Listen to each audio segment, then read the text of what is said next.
olólùfẹ́ olùdásílẹ̀ Fuji káàkiri gbogbo àgbáláyé. Orúkọ tèmi ni Ọ̀túnba Ọlátòkùnbọ̀ Òkúnọlá tó ń tukọ̀ ètò olùdásílẹ̀ Fuji.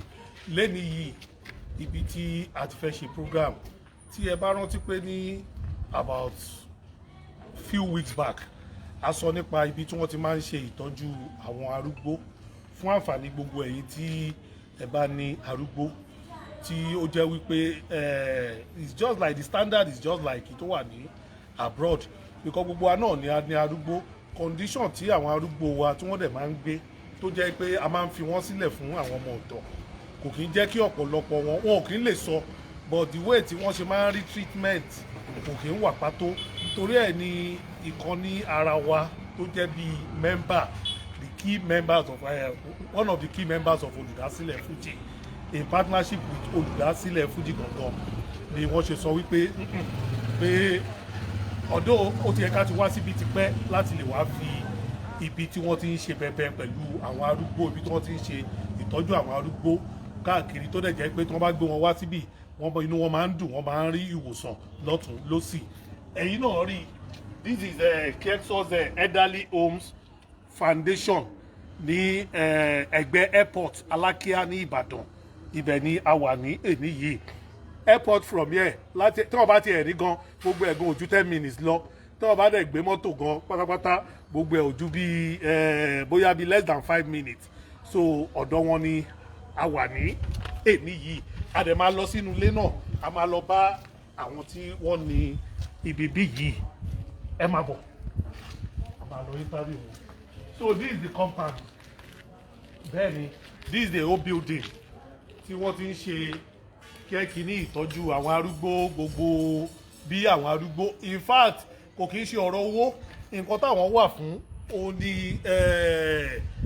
is not because wọ́n ní pé ká tọ́jú àwọn arúgbó wa tó bá ti di pé wọ́n ti ń tó stage kan in life ìyẹn ni wọ́n gan ló fa nǹkan tí wọ́n ṣe gbé ibi sílẹ̀ tó dẹ̀ jẹ́ pé àwọn náà ló ní experience it's not all about pé bóyá téèyàn kan ò bá mú owó ńlá kan wá owó bàbàrà inú mi dẹ̀ dùpẹ́ tí wò wọ́n náà sì àwọn tí Ọlọ́run ọba tó jogún bí fún àwọn nìyí àwọn mr tọ́lọ̀ ọba pásítọ̀ ni àwọn bẹ́ẹ̀ ni àwọn ní pásítọ̀ Ṣórùnkẹ́ tó jẹ́ pé gbogbo ìgbà ni wọ́n máa ń wà ní orí program wa tá àdẹ̀jọ́ máa ń ṣe madam nìyí àwọn ló wà ní ìjáde gbogbo àwọn arúgbó bọ́ kó tó nípa lọ síwájú ẹ jẹ́ ká kọ́kọ́ béèrè lọ́wọ́ wọn ẹ kúrọ̀lẹ́ madam ẹ ra o ó ti tójọ́ mẹ́ta náà tó ti yẹ ká wá síbí but time factor òun ló fà á so ìbínú so gbogbo àwọn èèyàn wọ́n wà lórí ètò báyìí tí wọ́n wò wá ní gbogbo àgbáláyé ẹ jọ̀ọ́ ǹjẹ́ ẹ lè sọ fún wa nǹkan tí ẹ̀ ń rí lè ṣe ń bí yìí.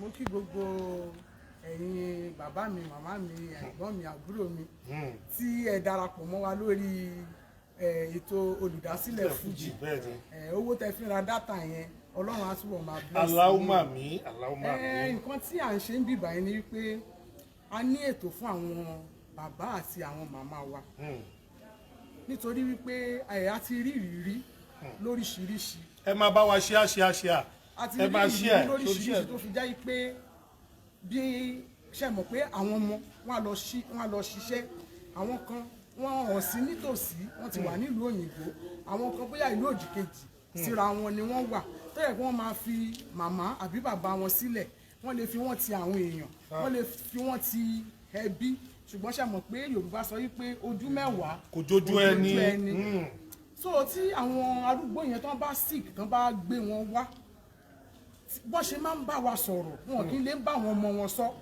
wọ́n máa ń open up gan fún wa ìyẹn ló wá jẹ́ kí n wò ó pé in fact mo kàn ní passion fún wọn ni torí ìyá mi ó máa gbà wájú mi tó yẹ pé akàndédé bú sẹ́kún ni màá bá dì mọ́ màá bá ṣeré mo rí pé àwọn ìyá wa yẹn àwọn bàbá wa yẹn wọ́n nídìí care wọ́n nídìí tí wọn ò dẹ̀ kí n rí látọ̀dọ̀ ọmọ ọ̀dọ̀ tí wọ́n bá fi wọ́n sílẹ̀ fún. ṣe mọ̀ gbogbo orú àwọn kan báyẹn ló jí àwa tó fi jẹ́ pé mo fi wá wò ó pé let me do something fáwọn ìyá yìí àti àwọn bàbá yẹn ṣe mọ̀ pé Ọlọ́run ló ní ẹ̀mí ṣùgbọ́n tá a bá rí ìtọ́jú ẹ̀mí máa ń gùn nǹkan tá a bá dẹ̀ jẹ òun la jẹ ṣe mọ̀ ibi tí wọ́n ti máa òun la jẹ that's another quote. ibi tí àwọn màmá yẹn ti máa ń ní ìṣòro jù ni oúnjẹ wọn meal wọn for example nsìn èèyàn tó wà patency tàbí tó ní diabetes ṣe mọ̀ pé ọmọ ọ̀dọ́ tá a gbà kò lè mọ́rú oúnjẹ tó máa ṣe fún wọn a kàn máa rí i pé at the end of the day kò tọ́jọ́ kò tó ṣù wọn ní lè control bp yẹn mọ́ wọn ní lè control sugar yẹn mọ́ àwọn ìyá yẹn àbí bàbá yẹn wá jáde láyé nítorí pé kò sí proper care fún wọn.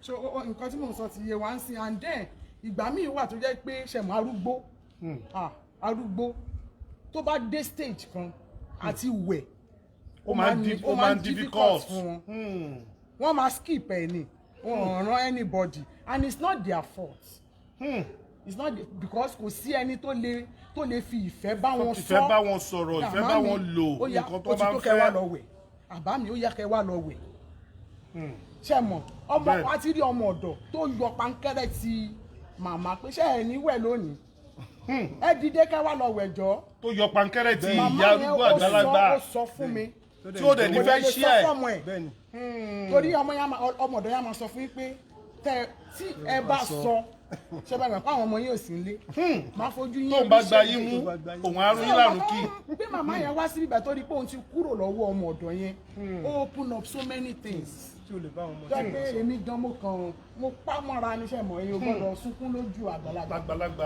ìgbà irú kí nìyẹn so gbogbo orú àwọn nǹkan báyẹn ni àwọn ìrírí tá a fi wò dáwọ́ sí táyẹ̀ tán gbé ṣẹ́rí àwọn ọkùnrin làánú wọn ṣe mí ju àwọn bàbá wa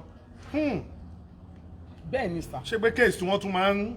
kéèsì tí wọ́n máa ń yàtọ̀ àwọn bàbá wa yẹn kéèsì wọn máa ń yàtọ̀ because tán bá wá síbí báyìí tán bá gbé wọn wá a máa rí i pé ìmíì ó lè jẹ́ opó ni ṣàdẹ̀ mọ̀ wípé ìyàwó tó fẹ́ òun ló máa ṣe oúnjẹ ẹlòmíì ò kì í ṣe oúnjẹ bí ìyá yẹn ṣe wù kó darúgbó tó òun ló máa make sure pé even kan fún wọn ní house she will monitor that food so ńgbà tó bá dẹ̀ di pé ìyá kúrò tó kù bàbá nìkan bàbá yẹn máa find it difficult láti live. ṣé pàtọkùnrin àtàrúgbó ọkùnrin àtobìnrin òun ni bí wà fún. bẹ́ẹ̀ni so wọ́n máa find it difficult láti live because wọn ò ní lè dáná nǹkan tí wọn wá use mọ́ tẹ́lẹ̀ ẹ understand so ìgbà míì náà dẹ̀ wà báyẹn tó jẹ́ pé àti ráwọn míì tó jẹ́ pé ìbágbépọ̀ àwọn àti màmá ó ti fẹ́ máa mẹ́hẹ ẹ understand tó ti fẹ́ máa mẹ́hẹ because a ti rí oríṣiríṣi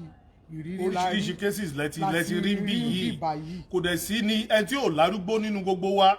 kò sí so o la fi wá wò yí pé òkè kí ni mo lè ṣe mo wá sọ fọkọ mo ní mo dẹ̀ ní passion fún àwọn arúgbó kan bàbá kan làánú ẹ̀ ṣe mí lọ́dún yẹn lọ́hùn because the man is a retired banker.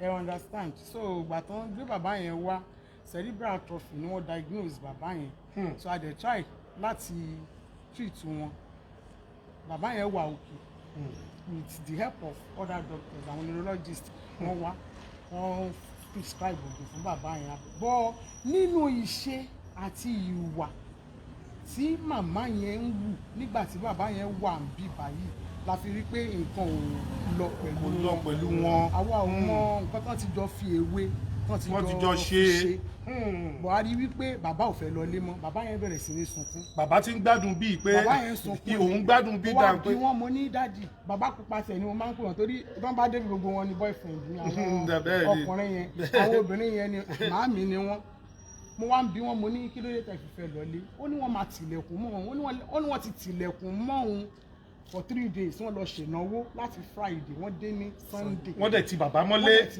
ṣé gbogbo ẹ̀yin èèyàn wa ṣe ń gbọ́ a lot of experience tí wọ́n ti ní pẹ̀lú àwọn arúgbó tó ń wá síbí ni wọ́n ń share pẹ̀lú wa gbogbo àwa tá a bá mọ̀ pé a ní arúgbó kò cost wa ní anything ẹ jẹ́ ká gbàgbé ń pa tówó bàbá ṣe kíà fún àwọn tó jẹ́ pé wọ́n bí wa ó wà very very important torí bó pẹ́ bóyá àwa náà a máa darúgbó a máa dàgbà kò tiẹ̀ kì í ṣe é sì tẹ́ gbogbo nǹkan tá a ti ẹ̀ ń jẹ́ sìn yìí ó tètè tẹ́lọ̀ nọ́ọ̀sì ẹlòmíín sì yìí 40 ni ó ti ń look 80 bó ṣe rí nìyẹn bàbá dẹ̀ ṣe kò sí bá a ṣe lè ṣe tó kò sí ẹ má jẹ́ ká tanra wa èmi máa ń sọ ṣe é lẹ̀ òun ló ń jẹ́ ṣe é kẹ́ bàbá ṣe tọ́jú àwọn arúgbó wa ń sìn àbọ̀ wa bá náà ni wọ́n á ṣe fáwa náà kò sí bá a ṣe torí àwọn ọmọ wa náà wọ́n ń wò wá tá a bá ń sọ pé grandpa go and lock him inside bẹ́ẹ̀ náà tó bá yá náà bẹ́ẹ̀ náà wọ́n á ṣe lọ́ọ̀kì àwa náà gbà tá a bá dé kásìkò tó yẹ ká dé but ibi tá a wà yìí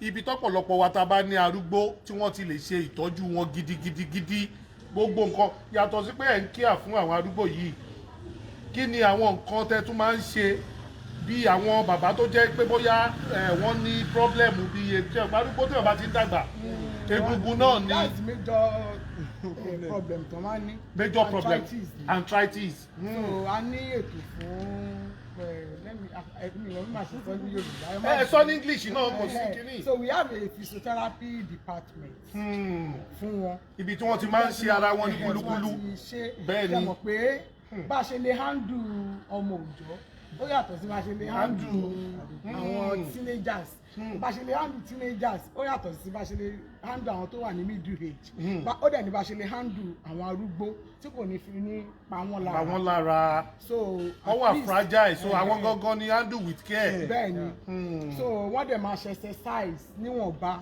bí ọjọ́ orí wọn bá ṣe rí bá a ṣe máa ń ṣe pẹ̀lú wọn nìyẹn Ọlọ́run dẹ̀ máa ń ràn wọ́n. ó yẹ jẹ́ ká wọlé lọ ẹ jẹ́ ká lọ wo àwọn ibi tí ẹ ti ń ṣe tí Ọlọ́run ti gbàrà yín tó ti ń ṣe bẹ̀bẹ̀ fún àwọn ẹ jẹ́ ká kọ́ bẹ̀rẹ̀ láti bí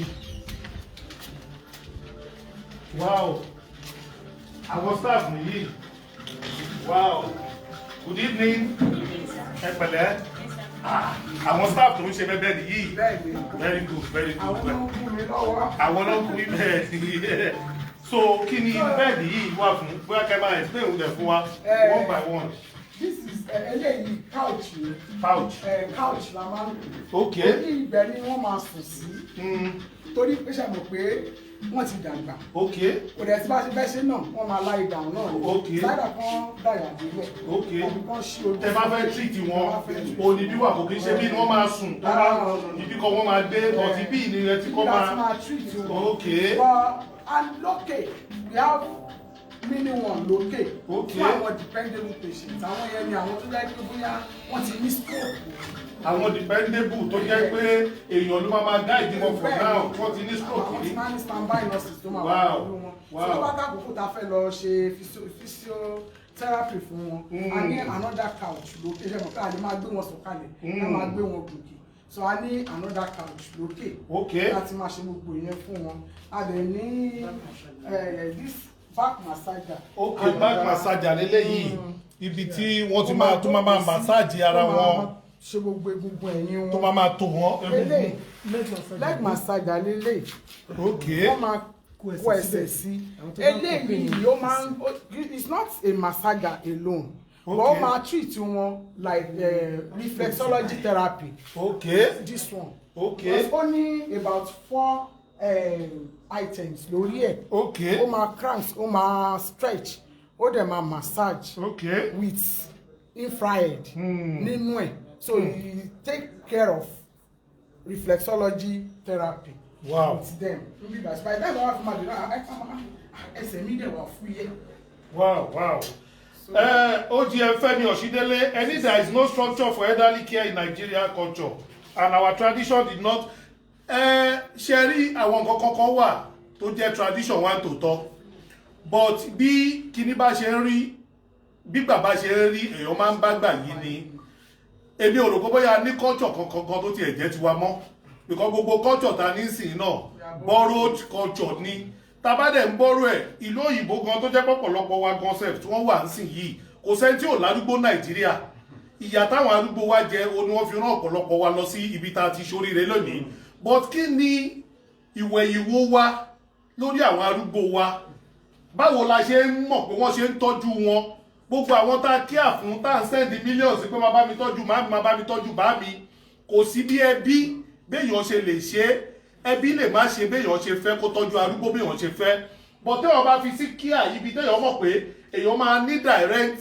link pẹ̀lú tẹ́pẹ́ lè máa pè pé báwo ni màmí ṣe ń ṣe báwo ni improvement lára wọn ó ní nǹkan tí wọ́n ṣe gbé irú ibi ìkalẹ̀ fún gbogbo àwọn arúgbó kò dẹ̀ sí arúgbó pẹ̀lú history táwọn gan tá a ti gbọ́ kó tiẹ̀ tó nípa wá síbí yìí ṣe mọ̀ pé ọ̀nà olùdásílẹ̀ Fuji program àdìfẹ́ bá wọn ṣe nǹkan tó jẹ́ pé àti ìṣe investigation kò sárúgbó tó wà níbí yìí tí kò bá ìdùnnú lọ ọ̀pọ̀lọpọ̀ gbó tiẹ̀ kí fẹ́ lọ mọ́ torí kí ẹ̀ tí wọ́n bá rí níbí tí wọn ò rí ní ilé torí ẹ̀ òun la ṣe wá sí ibi bíi so ibi ni ẹ kọ́kọ́ máa ń massage wọn kọ́ máa lé ok àwọn ẹ jẹ́ ká lọ sí àwọn bíi wọ́ọ̀dù ok upstairs àwọn olówó àbí ẹ jẹ́ ká tún ok these are the wheelchair. We have these 5 wheelchairs. ok àwọn kíní ọ̀pá fún wọn ok àwọn crutches ok àwọn tí ò bá lè pẹ̀lú very good ok pẹ̀lú worker fún wọn that's good so private ward lélẹ̀ fún ẹni tí ok private ward fún ẹni tí ò bá fẹ́ share ward pẹ̀lú yàn this is one of the private ward abi that's good ẹ bọ̀ tẹ́jẹ́ kí n tún béèrè nǹkan lọ́wọ́ yín mà ṣé program yìí is it for only arúgbó. Kò ṣe fárúgbó nìkan. Because àwọn tí ò rúgbó ńkọ́ tó jẹ́ pé àwọn náà kàn ní àwọn problem kọ̀ọ̀kan tó jẹ́ pé wọn ò rúgbó wọ́n bá wá síbí. àwọn ọba kan wọ́n máa ń kàn wá rest. òkè àwọn ọba tí wọ́n fẹ́ pẹ́ lórí àléfà tí wọ́n fẹ́ tètè jẹ́ wọ́n yanjú àwọn wọ́n á kàn wá ra fi. wọ́n lè lo 2 weeks wọ́n lè lo a week. wow. wọ́n á kàn wá rest wọ́n láwọn ò fẹ́ kẹ́nìbọ̀dì so ìyàwó wọn nìkan ló máa ní access sí wọn. So that's just it. ẹ jẹ́ ká tún lọ wo this is one of the private wards okay. wow this is another ward fún eléyìí ìtí wọ́n ṣí àìrí fún èèyàn méjì very good that's good gbogbo ẹ̀ náà ló clean tó mọ́ lọ tó tó yìí that's good wow. Okay, lè wọ ibi táwọn patients bá wà so ó má di for their own privacy of the team. ẹ kú iṣẹ́ náà.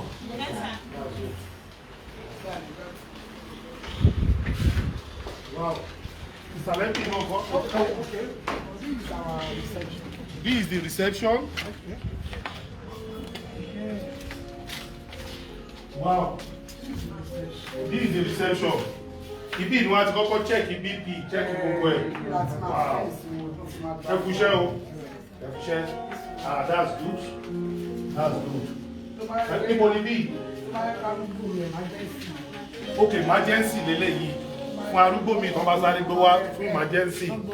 Bí àwọn arúgbó tí ọmọ ọ̀dọ́ bá ti rún kì. Pé hospital gbé wá, kọ́kọ́ máa tẹ̀sí wọn síná. Okay. Consulting room. Wow. This is consulting room 1. Very good. Wow. That's it. This is good. Wow. People need be. Theater. Okay. Theater. They ma for privacy reason. They might have a theater.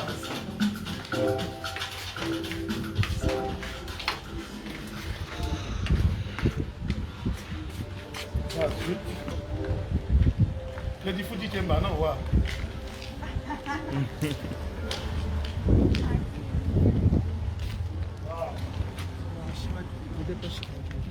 That's it. Okay. Yeah. Kagun òkè lọ báyìí.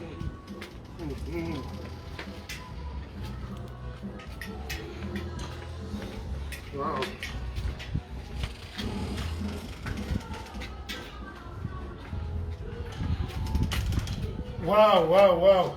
Yusuf Olakunle, wọ́n ní Ọ̀túnba, please. I would like to offer 8 refurbished flats for them in Ibadan Bodija if they are interested. In fact, ẹ ṣé gidi gan ni o. Mr. Yusuf Olakunle, ẹ ṣé gidi gan ni o because ìtọ́jú àwọn arúgbó ibi ìgan ò gbà wọ́n. This is one. This is okay. This is for 2 people. For 2 people. I will continue. So this. Wow. This is for 2 people. This is a male ward. Okay, male ward. Fún àwọn ọkùnrin ló máa ń wà. Okay, fún àwọn ọkùnrin àtọkùnrin. That's good. Wow.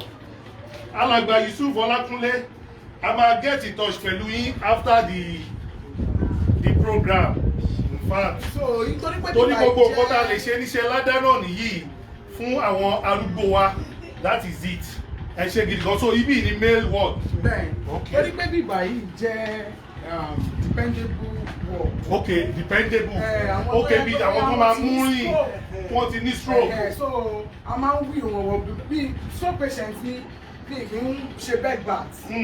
máa gbọ́ every morning wọ́n gbọ́dọ̀ wẹ̀ á máa gbé wọn sí wheelchair. wọ́n máa wẹ̀ wọ́n máa ṣe gbogbo ẹ̀ ẹ máa make sure pé wọ́n wẹ̀ wọ́n dẹ̀ jẹun wọ́n dẹ̀ tún bára wọn ẹ bọ̀ sáwọn kí ni nǹkan tí wọ́n máa tún ṣe tó bá ṣe kiri tán jẹ níbi àwọn nǹkan bíi ó dà pé mo ráwọn ayò kọ̀ọ̀kan bí àwọn gẹ́gbọ̀n wọ́n máa ta lúdò wọ́n máa ta dúdò wọ́n á ta yọ ọlọ́pọ́n wọ́n á ta drafti so ó máa wọ́ọ̀tì so ó máa jẹ́ kí inú wọn tiẹ̀ tún kán feel at home. Wow. So nínú ìgbà míì wà báyẹn tó bá fẹ́ toilet so a ní mobile toilet fún wọn. Wow. So that a ní máa wà. This is mobile toilet fún wọn àwọn tí ò bá lè lọ sí kinní so that wọ́n máa ṣẹ́ síbẹ̀ yẹn wọ́n á dẹ̀ gbé ok. àwọn nǹkan báyẹn so and most of the time wọ́n ẹ̀wọ̀n pé torí pé wọ́n jẹ́ stroke patient a máa ń try láti lè diaper fún oh that is it yeah. So wọ́n máa wà. ṣe rí gbogbo kinní yìí gbogbo ọ̀fà yìí kò sí ní Nàìjíríà gbogbo àwa tá a bá ní arúgbó ọkàn wa gan máa balẹ̀ ń bì yìí tá a bá wà nílùú òyìnbó pé arúgbó wa wọ́n wà ní Nàìjíríà wọ́n dẹ̀ wà ní ọwọ́ ìtọ́jú tó péye tí ní pé kẹ́kọ̀ọ́ máa pé ibí yìí pé báwo ni dáàdì ṣe ń ṣe o báwo ni mọ́mì ṣe ń ṣe inú tí wọ́n gán dùn kan láti ẹ̀ ti lè máa bá yín sọ̀rọ̀ pé tí wọn ò bá tọ́jú wọn dáadáa wọ́n gán sọ fún yín bọ́ tí mọ̀lẹ́bí ò bá tọ́jú wọn dáadáa wọn ò ní lè sọ torí wọ́n máa sọ pé àwọn ò ní fẹ́ bẹbí jẹ́ fún lọ́pọ̀lọpọ̀. Fún àwọn tó bá yẹ pé àwọn ọmọ ò sí tòsí sọ pé a ní difference we have differences ní time wa. Wow. So a ti máa ń schedule okay time báyìí. Wow. Ọmọ tó wà ní Amẹ́ríkà ó máa pè. Okay, pampers this is adult pampers even gbogbo àwa tá a wà lójú fọ́nrán a fẹ́ ṣiṣẹ́ ládàáni a fẹ́ ṣiṣẹ́ kí lórúkọ ẹ̀ ní àwọn míì wà tí wọ́n máa ní pé àwọn ò tiẹ̀ mọ̀ níbi tọ́lọ́ ń kẹ́ àwọn dé ẹ̀yin tẹ́ wà ní òyìnbó ẹ lè rà á kẹsẹ́ ǹdí ẹ̀ sí wọn níbí yìí ó ẹ jẹ́ mọ̀ pé kò kí ń ṣe nǹkan téèyàn nìkan tẹ́ bá tiẹ̀ sọ pé owó àwọn Nàìjíríà ọ̀gbágbá ni wọ́n gẹ́gẹ́ báwọn aráàlú òyìnbó ṣe máa ń sọ ṣé tẹ́ bá sẹ́ǹdì pampers sí irú mi sí yìí nígbà tí mi ò dé pampers ṣé mo fẹ́ sọ pé mo fẹ́ jẹ́ bọ́dà bí mo fẹ́ lọ ta ni obviously tẹ́ bá sẹ́ǹdì irú nǹkan báyìí àwọn arúgbó náà ló máa lò ó gbogbo nǹkan tẹ́ bá dẹ̀ ṣe sí irú bí yìí ládá ni ara ládá tó lọ́n sọ pé ká ṣe ni even concept tẹ́ bá invest orí bí ó ní ládá ń lójú pé kẹ́ lọ fún wọn lówó church lọ ìdámẹ́wàá ó ṣiṣẹ́ bí yìí ju church lọ because tẹ́ bá sọ ìdámẹ́wàá nínú church pastor lè lọ ra private jet ó lè lọ ra limousine ó lè lọ ra gbogbo ẹ̀ bẹ́ẹ̀ náà ní mọ́ṣáláṣí náà bẹ́ẹ̀ ni ẹ máa rí wọn ọtí nǹkan tẹ́ bá ná síbí yìí tẹ́ bá sọ wípé òkè o ẹ ti ẹ̀fẹ́ ṣètọrẹ àánú ẹ ti mọ̀ pé nǹkan tẹ́ bá ṣe ń bì yìí wọ́n fi ń tọ́jú àwọn arúgbó ni wọ́n dẹ̀ fi ń tọ́jú àwọn èèyàn ìwòsàn ní ó ní ládáwájú Ọlọ́run ju any other thing lọ ẹ má máa jẹ́ ká máa tanra wa pápásì tí wọ́n ń dè fún wọn ní ẹ̀yin tẹ́ wà nílò òyìnbó gbogbo nǹkan tẹ́ bá lè fi support pátápátá a máa máa retí ẹjọ́ torí Ọlọ́run ẹ jẹ́ ká tún lọ wo.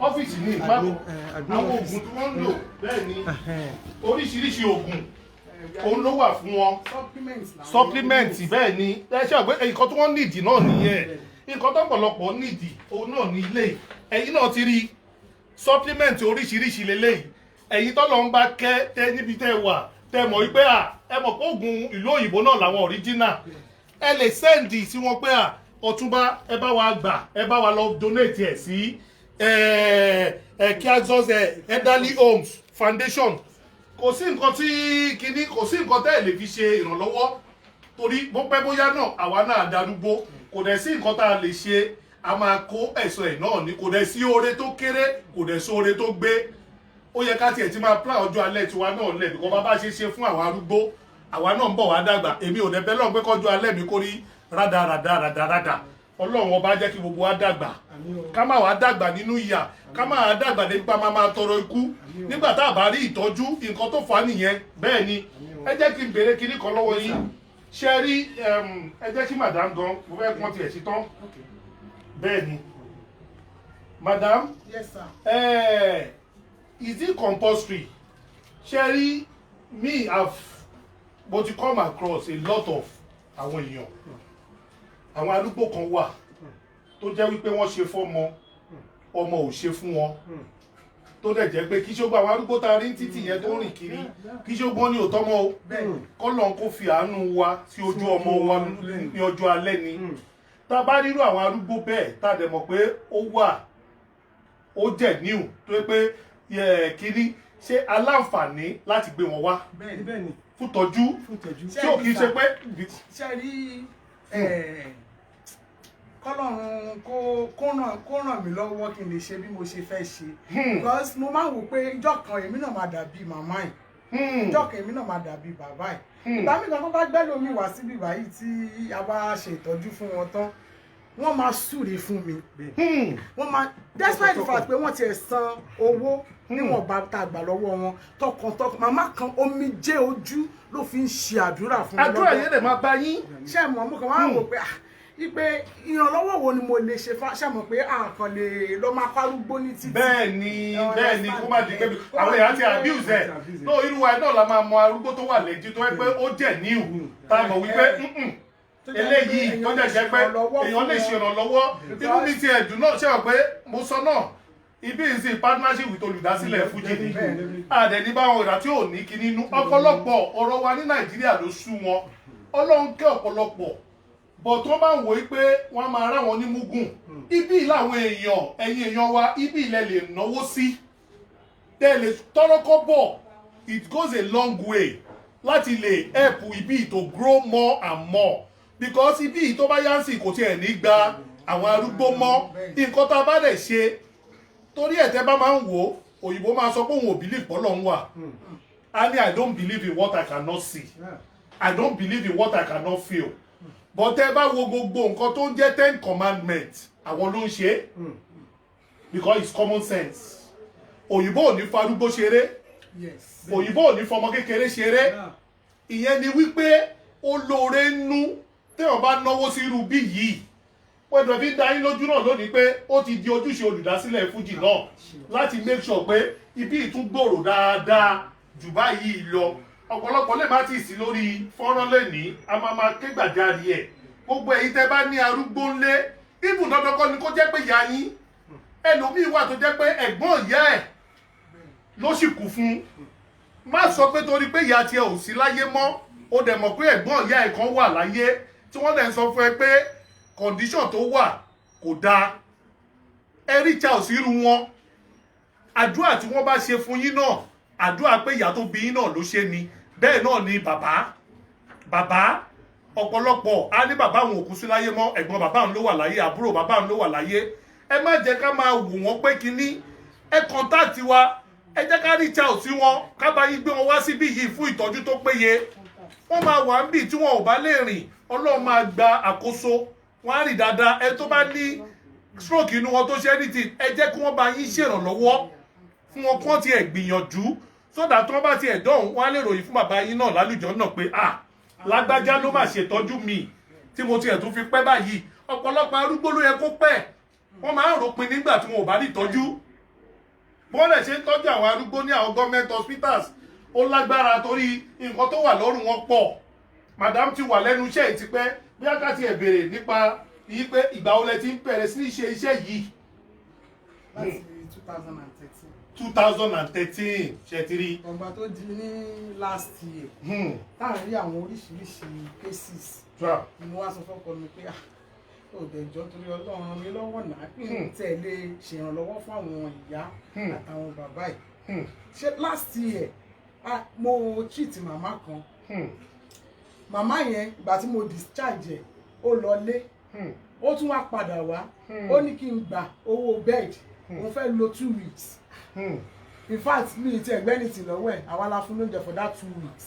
2 weeks ló dẹ̀ lò. ṣé rí àwọn nǹkan kan tí mo rí tó ń ṣẹlẹ̀ ní ilẹ̀ Yorùbá ó ní agbára sà bí ká máa sọ pé síbi tí kò sí ìṣe nísìnyí báyìí àwọn ọmọ màmá yẹn wọ́n lówó tán wà lẹ́kọ̀ọ́ ṣùgbọ́n wọ́n ka ìyá wọn sí òdì kejì tí mi fẹ́ fi gbogbo ẹnu sọ bẹ́ẹ̀ ni tí wọ́n pa màmá yẹn tì màmá yẹn nìkan ló ń dá gbé wọn lè fi wọn gbọmọ ọ̀dọ̀ fún wọn tẹ màmá yẹn ni wọ́n sọ fún òun wípé táwọn bá fún òun ní owó iṣẹ́ àwọn máa bàjẹ́ so màmá yẹn fún rẹ̀ retired teacher ni pension ayé ajímọ̀bí ni tí pension tí ò regular ńgbà yẹn ní ìgbà tí mò ń sọ yìí so àti jẹun ó nira fún màmá yẹn bọ́ Ọlọ́run ràn mí lọ́wọ́ ṣá láti ṣèwọ̀nba tí agbára yín gbé ṣe fún màmá yẹn. ṣé ẹ ti gbọ́ ẹ jọ̀ọ́ nítorí Ọlọ́run ẹ jẹ́ ká mọ̀ wípé ibi yìí ibi ládá ibi ọrẹ ni madam tí mi ò kí ni àwọn nǹkan tí ẹ máa need kí làwọn bí immediate needs tẹ mọ̀ pé for now tẹ máa need. ṣe rí nǹkan tó kàn ṣẹlẹ̀ ní pé oúnjẹ òun ló ṣe pàtàkì sá. Oúnjẹ ni ó ṣe pàtàkì. because ṣé àwọn màmá wa àwọn bàbá wa wọ́n ti fi ara ṣiṣẹ́. So at the end of the day èmi máa ń nu wọn when decide kan ní diabetes or kan wà hypertensive understand.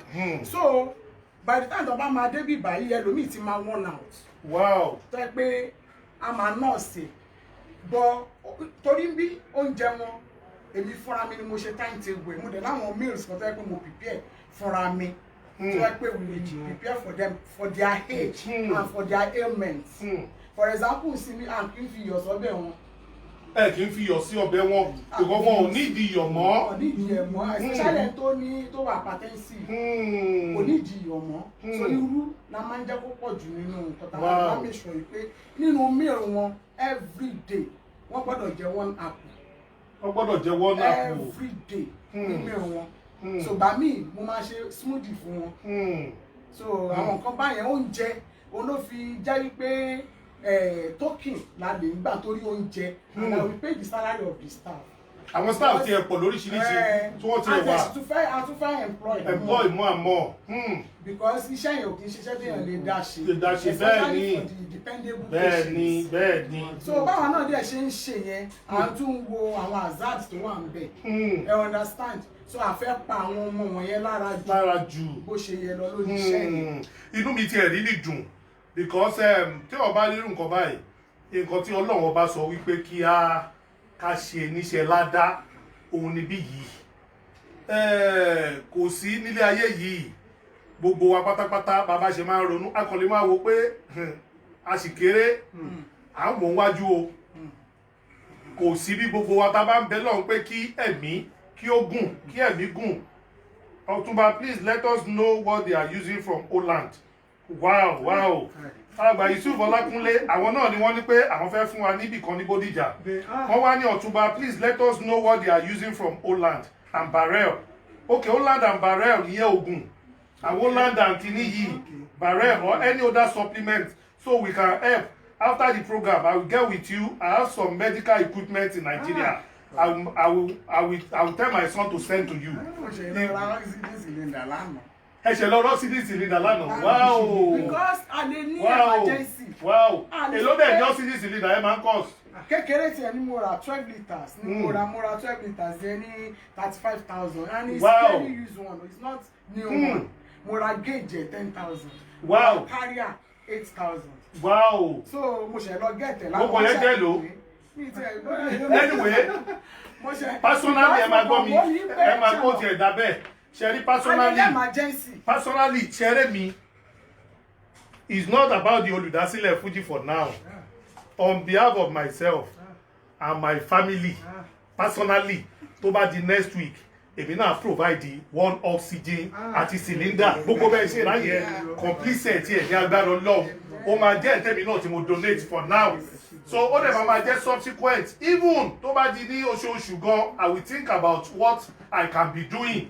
Ìyẹn tó jẹ́ pé ó máa jẹ́ pé ipa èbí náà mo fi ń ṣe ládàá nítorí ijọ́ tí n bá dàgbà tí n bá dògbò kó dẹ̀ kí n ṣe pé dandan ní pé kí n ti ẹ̀ dàgbà kí wọ́n tó gbé mi wá sí kinní mo fi ń pe ìlú ẹ̀ sílẹ̀ pé bí bá ṣe ń dàgbà kókókó òun lára ọ̀tá ló máa le. Bẹ́ẹ̀ ni ẹ ṣé gidi gan ní alàgbà Yusuf Ọlákúnlé. I really appreciate yín gan seriously I really appreciate yín gan. Ọlọ́run ọba ó máa wà pẹ̀lú yín. Gbogbo àwọn tó wà lójú fọ́nrán báyìí ẹ jẹ́ ká kí wọn. My own special OGM alàgbà Fẹ́mi Ọ̀ṣídélé ẹ káàbọ̀ sí orí ètò Olùdásílẹ̀ Fuji lónìí.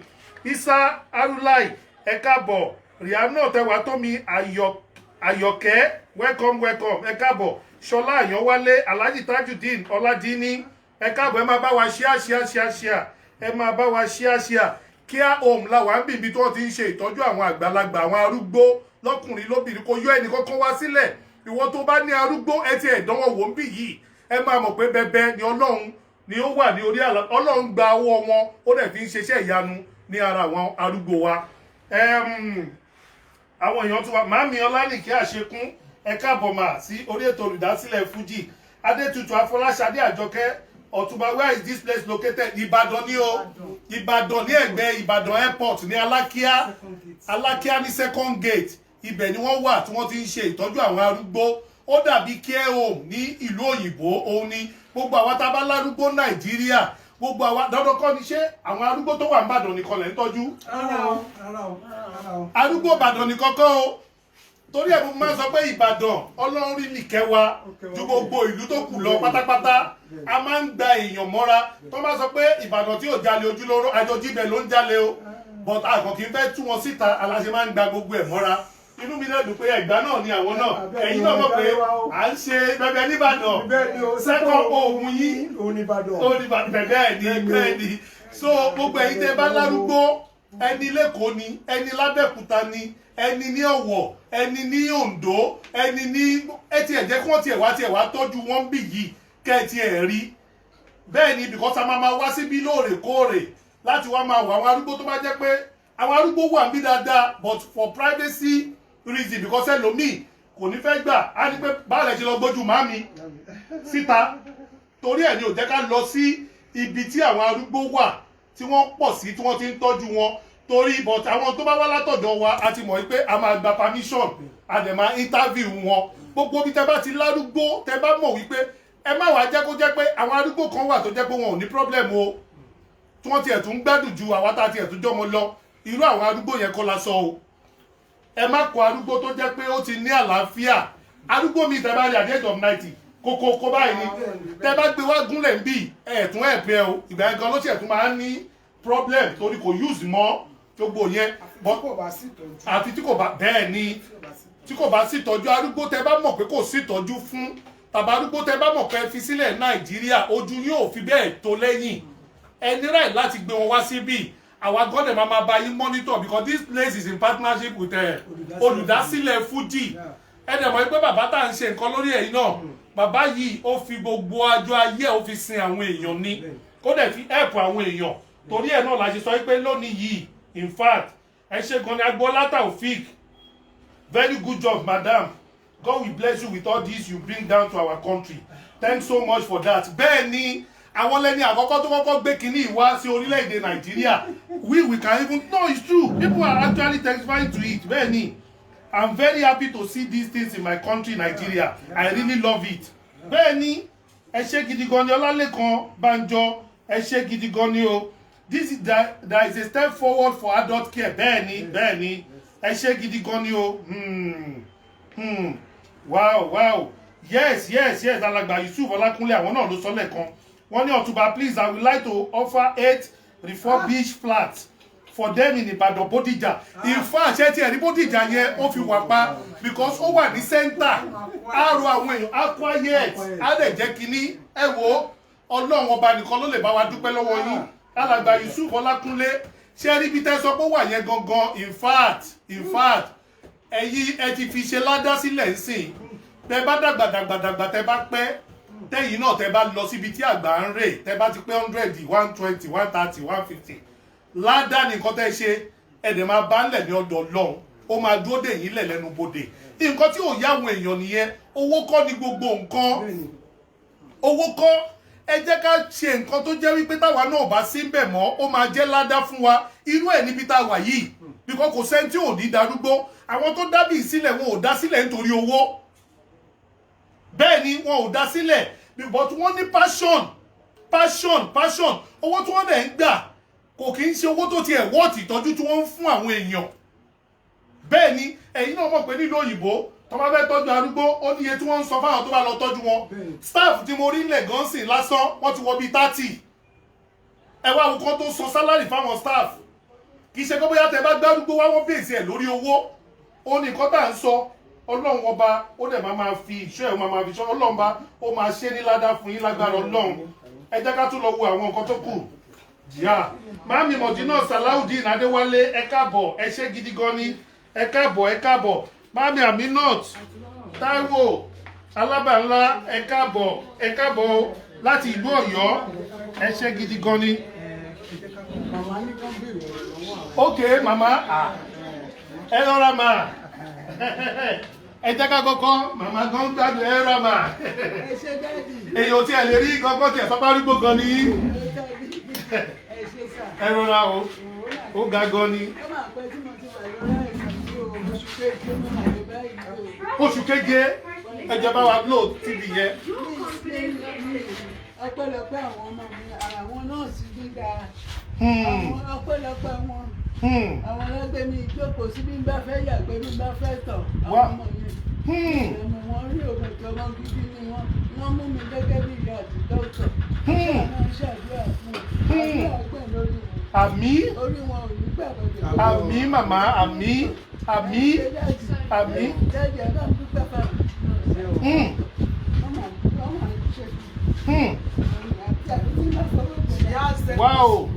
Wow, stroke. Wọ́n dẹ̀ títí ń sọ̀rọ̀ báyìí. Àwọn náà sọ wọ́n sọ bá di bí 7 months. Ẹ lè sọ̀rọ̀ tẹ́lẹ̀.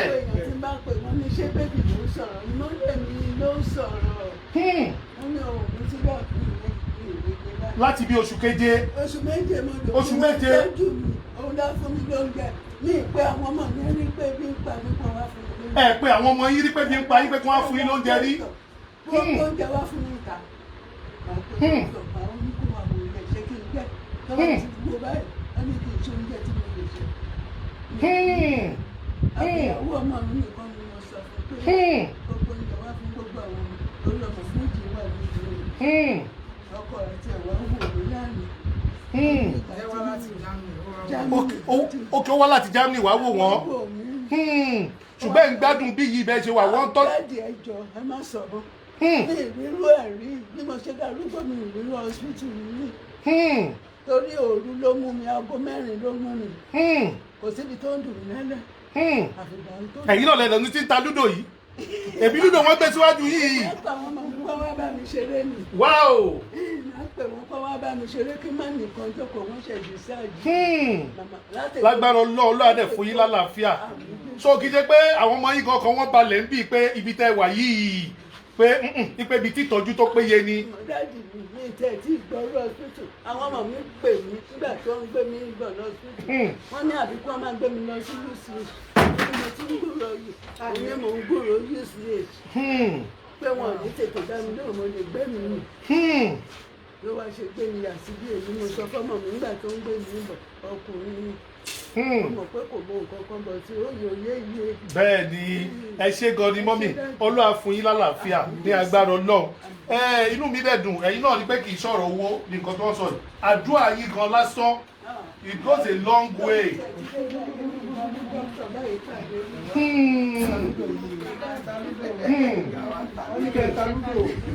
Àwọn ọmọ yín ní kẹ́ máa ta lúdò lọ pé. Mo pè é ní mo ní wá gbé òtún wá ní kí n gbé lúdò wọ́n lè wá jẹun ta. Ẹ kú tọ́jú. Ẹni pé kí n má lọ lé mọ́ mi. Ẹni pé kí n má lọ lé mọ́. Láti bí oṣù méje. Oṣù méje ni. Tó pé kíákíá ni.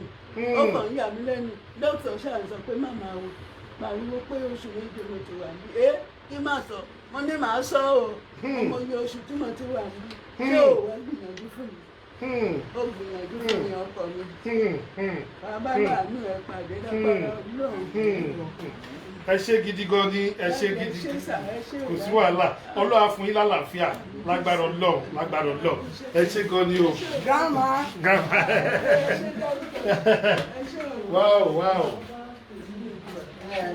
Ẹ̀yin tẹ́ bá ní wheelchair náà kò sí nǹkan tẹ́ lè send tó jẹ́ pé wọn ò ní utilize àwọn nǹkan àgbàlagbà náà ní wheelchair tó yẹ pé yẹn lágbára ti ń gbé gbogbo àwọn kíní equipment tí wọ́n fi ń massage arúgbó yẹn massager gbogbo kíní yẹn is something. Wow. ní general ward fáwọn well for the dependable. ó kà àwọn dependable wow ìta fi jẹ́ kó wọ́n wà lójú kan ni pé wọ́n lè jọ̀rẹ̀ ara wọn. ìgbà míì wà lọ́wọ́ ẹgbẹ́ olú màmá yẹn sí lórí second stroke wọn ní.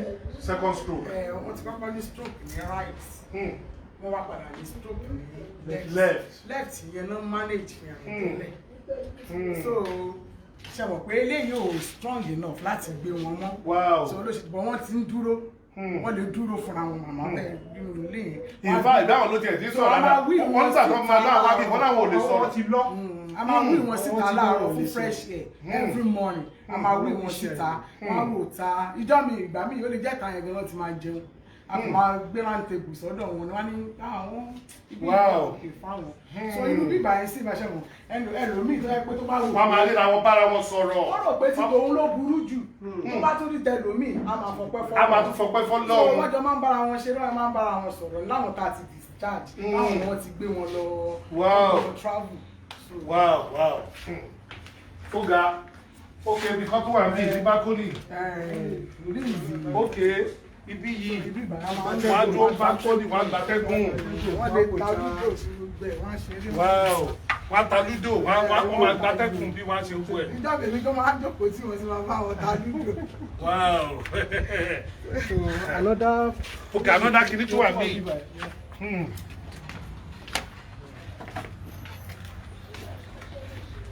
wow. This is more or less like a sitting room. This sitting room níbí. Irú bíbà ẹ̀. Irú bíbà ẹ̀ sì. Irú bí. Tí àlejò bá wá wọn wá. Tó bá wá àwọn arúgbó yẹn wá. So wọ́n entertain àwọn àlejò wọn. Àlejò wọn bí yìí. Wow. A try láti jẹ́ kó jẹ́ pé home away from home. Home away from home. So àwọn tálejò wọn bá wá wọn wá. Wọ́n máa jókòó bí so wọ́n máa wá entertain wọn bí. wọ́n máa fi wọ́n lẹ̀ wọ́n á jọ sọ̀rọ̀. Wow. Wọ́n lè tún ṣe tán náà. Wọ́n lè tún máa lọ. ìgbà tá a tún máa ń gádà wọn bí báyìí. Ok máa ń gádà wọn bí. Ó yà pé nìkan sọ fún pé máa ń ṣe birthday fún bí. bẹ́ẹ̀ni àtúndì àdá ṣe máa ń béèrè date of birth wọn a máa mọ date of birth wọn èmi fúnra mi lèmi ni mo ti sọ pé èmi máa máa donate cake yẹn. Kéèkì fún wọn ẹtí date of birth so that birthday for them. For them. báwo ọmọ wọn bá wà round tàbí tí àwọn relatives wọn wà round wọ́n lè ṣóúnjẹ wá. wọ́n wá celebrate pẹ̀lú wọn bọ́tà bá sí àwọn we will do it for them. wow just wow. to make them happy kọ́ tí àwọn náà tẹ̀lé mọ̀ pé àwọn tí ẹ ní kí ni wọ́n fìlà tó káà náà jókòó ká ṣe kiri so ibi ilẹ̀ ti máa entertain wọn àwọn family wọn tó bá wá àtàbáwọn tẹ bá fẹ́ celebrate birthday wọn fún wọn ibi ilẹ̀ ti máa ṣe gbogbo ẹ̀. no this is ṣé ẹni kan tẹ gbé wọ Nàìjíríà yìí because èmi ò tí ì rírun kan báyìí ní Nàìjíríà yìí èmi ò tí ì rírí o no Ọlọ́run ọba apart from ṣẹ́rí gbogbo nǹkan tá a máa ń sọ nílé yìí àwọn olówó wa wọ́n ní owó láti ṣe mọ́ ju eléyìí lọ ọ̀kan kan máa kó kò tiẹ̀ wá jẹ́ kí wọ́n tiẹ̀ wá tiẹ̀ rántí ọjọ́ alẹ́ tí wọ́n gan mọ́ ẹ̀yẹ wọn olùyá ẹ̀ ń sìn oṣù méje wọ́n láwọn ò lè sọ̀rọ̀ nígbà táwọn dé nípa wọ́n ti lọ ìyá náà ló wá ń sọ̀rọ̀ ń sìn tí wọ́n sọ pé kíní jẹ́ pé in fact no. So one thing ta tún ṣe bíbá ẹ̀ that's why I forget mi pé wọ́n ṣe wà ẹ́ báwọn arúgbó wa ṣe wà a ní ẹlẹ́sìn kìsẹ́nì nínú wọn a ní ẹni tó jẹ́ mùsùlùmí náà nínú wọn so ohun tá a tún plan fún wọn ni pé wọ́n ṣe wà ẹ́ a ní pásítọ̀ tó máa wá ṣe àdúrà fún wọn. Ẹni pásítọ̀ tó máa wá ṣàdúrà. Àdìtún náà wà fún àtúnra wọn gẹ́gẹ́ bí ìgbàgbọ́ wọn gẹ́gẹ́ bí ẹ̀sìn wọn. Àwọn òòjọ́ ẹnikẹ́ni. Alàgbà ní okay Madam Animashaun Nurat doctor's phone number is already àti pin ẹ̀ sórí kíní wa ẹ máa rí doctor's phone number gbogbo èyí tẹ̀ ń béèrè doctor's phone number bẹ́ẹ̀ ni àti pin ẹ̀ sórí ojú fọ́nrán bẹ́ẹ̀ ni. So a máa a rí i pé wọ́n wá wọ́n ṣe prayer fún wọn gẹ́gẹ́ bí ẹ̀sìn wọn. Okay. Sure mi then a tún máa make sure pé wọ́n ṣe wà níbí báyìí yẹn gbogbo ìgbà lóòrèkèrè a tún arrange fáwọn doctors. àwọn like dentist àwọn external doctors àwọn dentist pé wọ́n wá yẹ ojú wọ́n wá yẹ eyín wọn wò àwọn tó ní ojú wọ́n tún máa wá yẹ ojú wow. so àwọn tó jẹ́ professional consultant doctor tó jẹ́ consultant náà wọ́n á tún wá tó jẹ́ kó wọ́n tún wá bẹ̀ wọ́n wò wọ́n tún wá bẹ̀ wọ́n wò so twice in a month. ṣé ẹ tún ṣe débi eyín wọn. bẹ́ẹ̀ni wọ́n á yẹ wọ́n wò lẹ́ẹ̀kọ̀ọ̀kan wow. wọ́n á yẹ ojú wọn wò wọ́n á yẹ etí wọn wò wọ́n á yẹ everything nípa wọn tó yẹ ká ṣàmìṣọ pé wọ́n wà òkè. so tó bá dẹ̀ complain because a máa ń try láti béèrè gama ṣé kò sí anything ṣé kò sí any problem tó bá give any complaint so complaint tó bá give yẹn a lè pe torí àti associate ara wa mọ́ laboratory so with their complaints we run a test for them and I will call the doctors tó jẹ́ pé ó mọ̀ nípa nǹkan tó sọ nípa nǹkan tó sọ pé ó ń ṣàwọn ìtẹ́ ìbálẹ̀ àndù ẹ tún máa gbé standard doctor wá from government hospital bí àwọn UCH Adéọ̀yọ́ wow. so kò sí nǹkan táwọn àdúgbò yẹn wọn ò ní fẹ́ máa lọ gan mọ́ ọ̀pọ̀lọpọ̀. àdúgbò bá ti ní ìtọ́jú. tán bá ti rí ìtọ́jú inú wọn máa ń dùn. kò àdúgbò ẹ̀mí àgùn. inú wọn máa ń dùn ni inú màmá tá kúrò lọ́dọ̀ wọn yẹn ń sìn. The underlying route to nǹkan tó fa stroke one thing is that complication cases ni wọ́n wà diabetes wọ́n wà hypertensive but láti bí within 2 months láti lè control. wow bámi Adétutù Afọláṣadé Àjọkẹ́ wọ́n ní how much is the adult protection sir kí ni adult protection.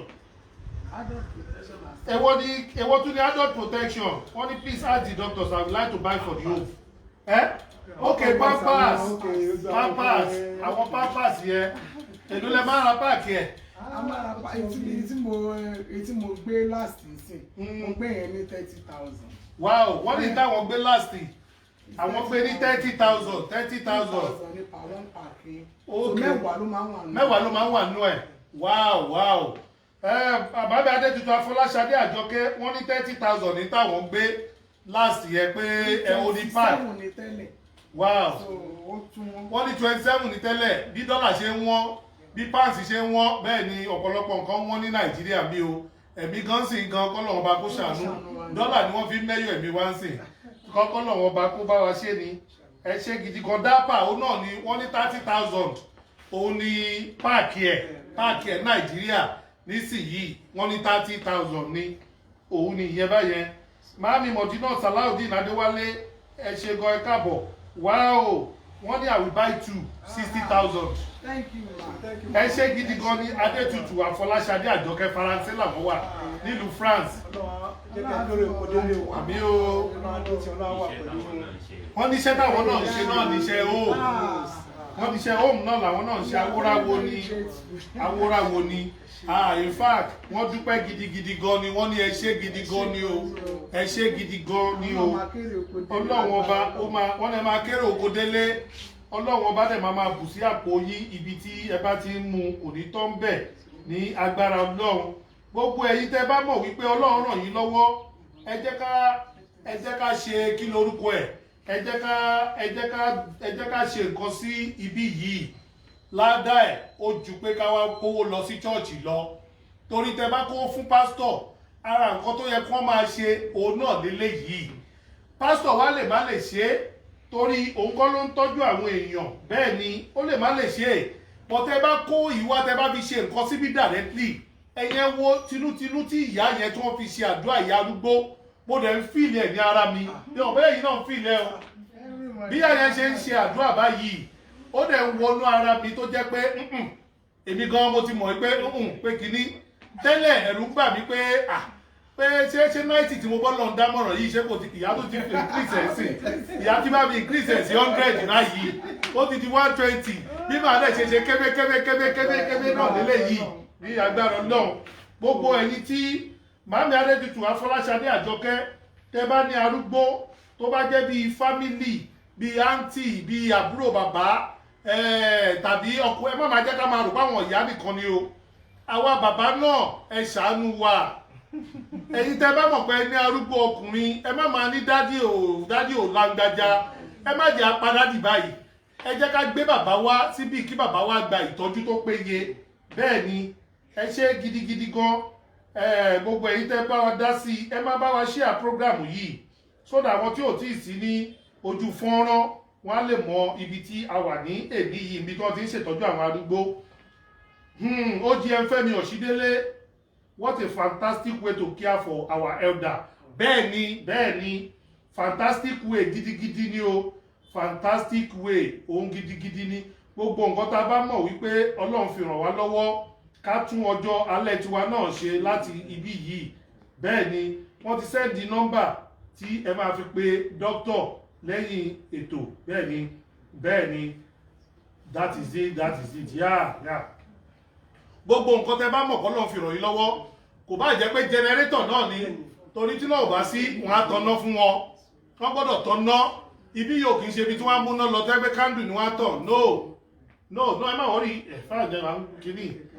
So ẹ mọ́ máa tanná fún wọn, wọ́n máa ṣe gbogbo ẹ̀. Jẹnẹrétọ̀ l'Ọlọ́run fi ràn yín lọ́wọ́ ni ẹ ṣe, standing fan ni ẹ ṣe, bó jẹ́ AC kò sí nǹkan tí ta tún ojú Ọlọ́run fún tàdé nígbàgbọ́ pé kò sí tí Ọlọ́run ò lè ṣe. part of the program ta tún ní fún wọn ni pé à ń wò ó nírúbírú ọjọ́ Sunday nígbà míì àti kó jẹ́ weekend à ń wá bíi bus tàbí kó wọn sí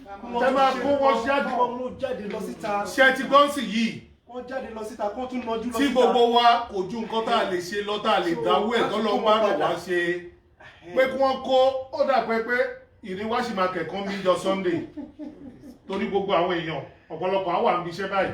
Sunday gangan ni àwọn olólùfẹ́ olùdásílẹ̀ Fuji náà máa ń bá wa dá sí i.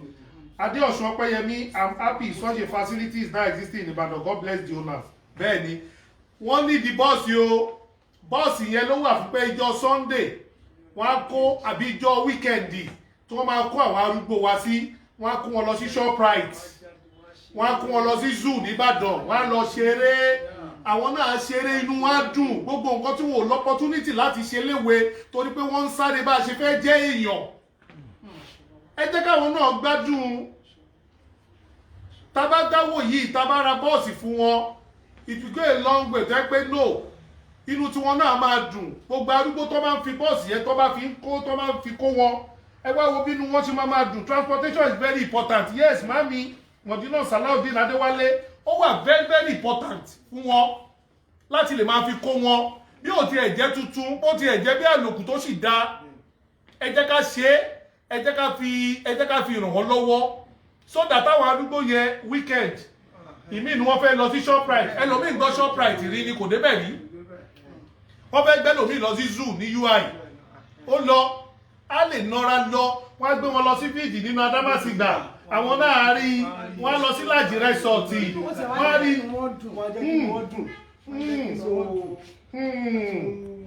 wow facilities tá a dẹ̀ tún ní fún wọn ní pé we have uniform. Ó tiẹ̀ dá Adétutù Afọláṣadé Àjọkẹ́, wọ́n ní my mother-in-law and father-in-law they are in their 90s, they both live in Ibadan. Ó dá bẹ́ẹ̀, ẹ jẹ́ kí wọ́n wá ìtọ́jú ìyẹn àwọn náà náà máa send pampers, ẹ jẹ́ kí wọ́n wá fún ìtọ́jú kọ́ tiẹ̀ wá tiẹ̀ ròyìn bíi fún yín. Tó ra máa wá interview àwọn arúgbó lọ́kọ̀ọ̀kan, wọ́n ṣe máa ń ṣe kí ní máa wá bì dáadáa. Even àwọn bébì ò bá jọ́ bébì ò bá ráyè, àwọn admin wọ́n máa wá tó jẹ́ pé ẹ̀yin náà dẹ̀ máa rí, inú yá máa dùn pé bí tẹ́ ń náwó sí ibi tówó ti ń yọdín. Like I said, olùdásílẹ̀ Fuji, we are out now.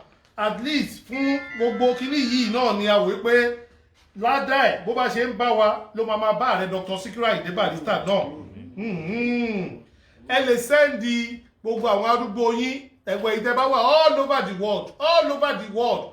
Even ẹlòmíì wà tó jẹ́ pé ìlú òyìnbó gan ti sú arúgbó ẹ̀, tó jẹ́ pé ẹ̀rù ló ń bà yín pé màámi tẹ́ bá lọlé ìyà tó máa jẹ yín, ta ló fẹ́ tọ́jú yín. Ẹ ti rí ibi tí wọ́n ti máa tọ́jú, because ṣé ẹrẹ́bì kan gbà mí tí bá gbé alájà mi tá bá gbé wọn lọ sí London, tá gbé wọn lọ Dubai, tá gbé wọn lọ, ó tètè máa ń dín wọn lára, because wọn ò kí réèyàn bá sọ̀rọ̀, kò sáyé àpàlà ń lo òyìnbó. Ìṣẹ́nu òtútù, ìjọ tí mo mú wọn lọ sí fíìdì nínú òtútù báyìí, bí wọ́n ṣe da ìrò tí wọ́n da gbogbo ẹ̀bóra tó báyìí, tá bá sọ pé wọ́n fẹ́ lo oṣù kan tó bá ti di 2 weeks báwọn ti máa ń sunkún. So gbogbo ẹ̀yin èèyàn tádúgbò yín wà pẹ̀lú yín tó jẹ́ pé wọ́n ti ń kùn pé lágbájá ṣébì ló fẹ́ jẹ́ kí n kú sí ohun àwọn òrí kíní, ẹ mú wọn wálé ẹ sọ fún wọn pé ibi home away from home ẹ lè máa pè wọn lójoojúmọ́ wọ́n máa ṣe fídíò call ẹ máa rí wọn bá sọ̀rọ̀ ẹ máa rí wọn bá sọ̀rọ̀ pé màmí báwo lẹ ṣe ń jẹ báwo lẹ ṣe ń mu inú wọn gan máa dùn bí wọ́n máa rárúgbó bíi tiwọn tó wọ́n jọ máa sọ̀rọ̀ wẹ́dà wa dẹ̀ ló bá arúgbó lára mu jù ẹ má jẹ́ ká tanra wa tá a bá gbé arúgbó lọ lóyìnbó àṣẹ lóore o kákàn gbé wọn lọ kí wọ́n lọ ṣọ́ọ̀dìdè 2 weeks kí wọ́n dẹ̀ padà tá a bá ti dé wọn mọ́nu yàrá tá a dé wọn mọ́nu pálọ̀ àṣẹ wọn lóore o ẹ mú wọn wálé ẹ jẹ́ kí wọ́n wá gbádùn wẹ́dà bí kí wọ́n wá ṣe pé kí wọ́n wá ṣe because ibi náà wọ́n gbé dàgbà ibi ìlànà ti bí wọn so ẹjọ́ nítorí Ọlọ́run kò sí nǹkan tó kéré láti fi lè ran òmù yìí lọ́wọ́ alàgbà kan ti fún wa ní ibì kan ní Bódìjà Ọ̀túnba please tell my brother Ṣórúnkẹ́ to establish one in Abeokuta because his father is IT. Àkúrà ẹgbẹ́ ni mọ̀ yìí o wọ́n ní his father is IT in Ẹ̀gbá and from Gbàgúrà Yesufa family. Wọ́n ní Yesufa family bẹ́ẹ̀ ni ó ti bẹ̀rẹ̀ láti Ìbàdàn ni ẹ. Ó ti bẹ̀rẹ̀ ní ẹ mọ̀ pé Ìbàdàn ni pay center. Ìbàdàn ní pay center o. Ibi láti máa ń mú nǹkan wá tó pé kìíní gbogbo àwọn Ìlọrin nǹkan tó fi máa ń bì wá nìyẹn. Ìbàdàn ní mo ti gbọ́ ẹ tó bá ń lọ Ìlọrin ẹ tó bá jọmọ Ìlọrin tí ò bá fi Ìbàdàn ṣe tá bá já ọ̀nà tí ẹ bá níbo ló máa ń gbà lọ Ìlọrin tó tọ́ ni tá bá close kìíní tá lọ ka mọ́ kìíní so ẹjọ́ nítorí Ọlọ́run tó ajá Mọ̀dínà Sàládì Adéwálé my mom can't even stand abroad 2 weeks she's gone back to Nigeria bẹ́ẹ̀ ni so Ọ̀túnba part of nǹkan tá a tún níbí báyìí ni pé bọ́tù àwọn arúgbó tó bá wà bí a ní uniform fún wọn. Wow! Uniform houseware fún wọn. Ẹni houseware fún wọn. Kì í ṣe aṣọ wọn lọ́wọ́ bá ti wà níbí báyìí. Wow! Uniform tún wà fún wọn. Bẹ́ẹ̀ni. Ìdí tá a fi ṣe yẹn. Standard ìlú òyìnbó gan òkèlè yìí. Ṣé mo ìdí tá a fi ṣe yẹn ni wípé ṣe rí pé ìka ò dọ́gba. Èmi náà lè ti ń fi ìdí arúgbó báyìí. Ìjẹ́ mi ò ní. Ó lè ní owó. Wow! Aṣọ tó ṣe fún ìfẹ́ lómìnira já. Uniform wọn nìyí. Arúgbó dẹ̀ máa ń jowó ara wọn. Ṣé ẹ ti rí nǹkan? Wọ́n tún uniform fáwọn arúgbó. Ṣé ẹ ti rí nǹkan? Uniform àwọn arúgbó lélẹ́yìí. Sódà wọ́n máa wà pọ̀. Ìyẹn ni wọ́n pè ní pé bàbá dé kinní kan déédéé ni wá láràfà. Bí ìgbà tí wọ́n wà láràfà lélẹ́yìí. Kò ní sólówó kò ní sọ́mọ olùgbé ipò ọmọ alágbájá lówó báyìí. The same sheet fún wọn. The same cover cloth. Gbogbo ẹni ọba wọnú lẹ́sẹ̀ òní fáwọn ọkùnrin lélẹ́yìí. Àwọn ọkùnrin lélẹ́yìí. Wow! Níkà àwọn bàbá wa náà rèé. Méjì la máa kọ orúkọ ẹnì kó ní kíní ta fi máa kọ orúkọ sí. Ó ní nǹkan tẹ́ fi máa ń kọ orúkọ wọn sí. So méjì ni Abẹ́ẹ̀rí tó bá dẹ̀ ti tán. uniform fáwọn bàbá arúgbó àgbàlagbà lélẹ́yìí. Àwọn ìyá wa lélẹ́yìí. Àǹkó ni gbogbo ẹ̀ ni wọ́n ní fún wọn. Àdètú sì máa ná sí bọ́lá bá tún ṣe pèsè fún wa náà nítorí kò ní jẹ́ ẹyọkan kò ní jẹ́ méjì ẹyọkan lójúmọ́. Bí wọ́n ṣe máa ń wọ̀ nìyẹn. Ṣé ẹ ti gbọ́ nǹkan? Kí wọ́n lọ́wọ́ ń sọ? Every morning wọ́n máa ń change wọ́n máa change wọn pẹ̀lú nípa àwọn aṣebí wọn bedsheet aṣebí láti so that gbogbo àwọn bedsheet wọn. Okay. So that's good. That's good. Wọ́n rá àwọn bedsheet tá a ṣe fún wọn. Okay, níbi wow. We have overcloth, we have gbàgbé aṣebí fún wọn ṣe mọ̀. Because that's the experience. Wow, this is another word. This is another word. This is another word fún wọn. So bedsheet wọn gbọ́dọ̀ jẹ́ irú kan náà. Bẹ́ẹ̀ ni. Aṣọ ìbora wọn irú kan náà. Wow. So that kò ní sí pé àti ẹ̀wọ̀n pé arúgbó wọ́n máa ń jowó ara wọn gan. Wọ́n máa ń jowó gan. Wọ́n máa ń jowó ara wọn gan. Wow, ìpè ìtọ́tẹ̀ fún lágbájá àwọn láìkí kí kọ́lọ̀ ẹ̀ ju. So the same oúnjẹ abóúnjẹ wọn the same thing tray wọn the same thing everything the same thing ni gbogbo nǹkan wọn pátápátá. Aṣọ ìbora wọn lélẹ̀. Wow. Aṣọ ìbora ni a ṣe fún wọn. Ẹnì kọ̀ọ̀kan ló láṣọ ìbora tí aṣọ ìbora no ṣèyí náà ẹ wọlé kínní aṣọ ìbora lélẹ̀. tí ìtàn kan máa mú dání tó ń bá ń bọ̀ ìsì àtọwẹ̀. Tówẹ̀ ṣé ti gbọ́ wọ́n ní tí arúgbó yìí bá ń bọ̀ nǹkan ẹyọ kan tó máa mú dání náà ní tówẹ̀lì o. tówẹ́lì ìnura ó tán. We provide the toothbrush, the toothpaste. Wow. Give it to them. Wow. No. ní àwọn socks tí ó máa ń gba tútù yẹn. Àwọn socks tó máa ń gbó tútù. Àwọn nǹkan tó máa This mú is wá. more than wonderful. This is more than wonderful. Ojú Ọlọ́run pé a fẹ́ ṣe. Ẹ má wọrí, a máa ṣe jingle. A fẹ́ ṣe. A dẹ̀ máa ṣe lórí program lórí rédíò ní 32 FM. 32 FM lágbára Ọlọ́run. Sọ́dà gbogbo àwọn tó jẹ́ bí local kìíní gan tó wà gbogbo ọgọ́ ló máa gbọ́. Bẹ́ẹ̀ ni, a máa ṣe jingle yẹn. 32 FM. À ń lọ sí táìmù tútù báyìí ní December. So à ń gbọ́ Ọlọ́run gbọ́. Àti pé bàbá lè rí bí Juve. Wọ́n lè máa ń lo tútù. So bàbá lè rí cardigan tó ṣe fún Agbọ́lá Taofeek, wọ́n ní I'm already smelling London in Ìbàdàn. Bẹ́ẹ̀ ni o, bẹ́ẹ̀ ni. A ṣe bẹ̀rẹ̀ ní ẹ máa rí wípé pé lágbára Ọlọ́run ló máa bá wa ṣe jù báyìí lọ. Wọ́n ní extension kìíní pé tọ́lọ́run bá dá kíbi ṣe kìíní tó bá fẹ́ tabẹ̀ yẹn lágbára Ọlọ́run láti lè extend ẹ̀. Mo fi dá yín lójú ẹ má wọ́rì. Lọ́la Ọlọ́run ni o. Wow. Ó kẹ rẹ́ǹtì bíi ní lágbára Ọlọ́run á dẹ̀ pèsè. Tó jẹ́ pé permanent site lágbára Ọlọ́run á ṣe. Ṣé ọ̀gbẹ́ ẹ̀jẹ̀ tí ìsọ́nsìn irú alàgbà náà tí wọ́n sọ ní Bódìjà. bá mi kẹ́ wọn. Àwọn ṣe o. Àti tó ń mí àti tí ò ń mí nínú ẹ̀kọ́ oníbàjẹ́ láti. Àmín.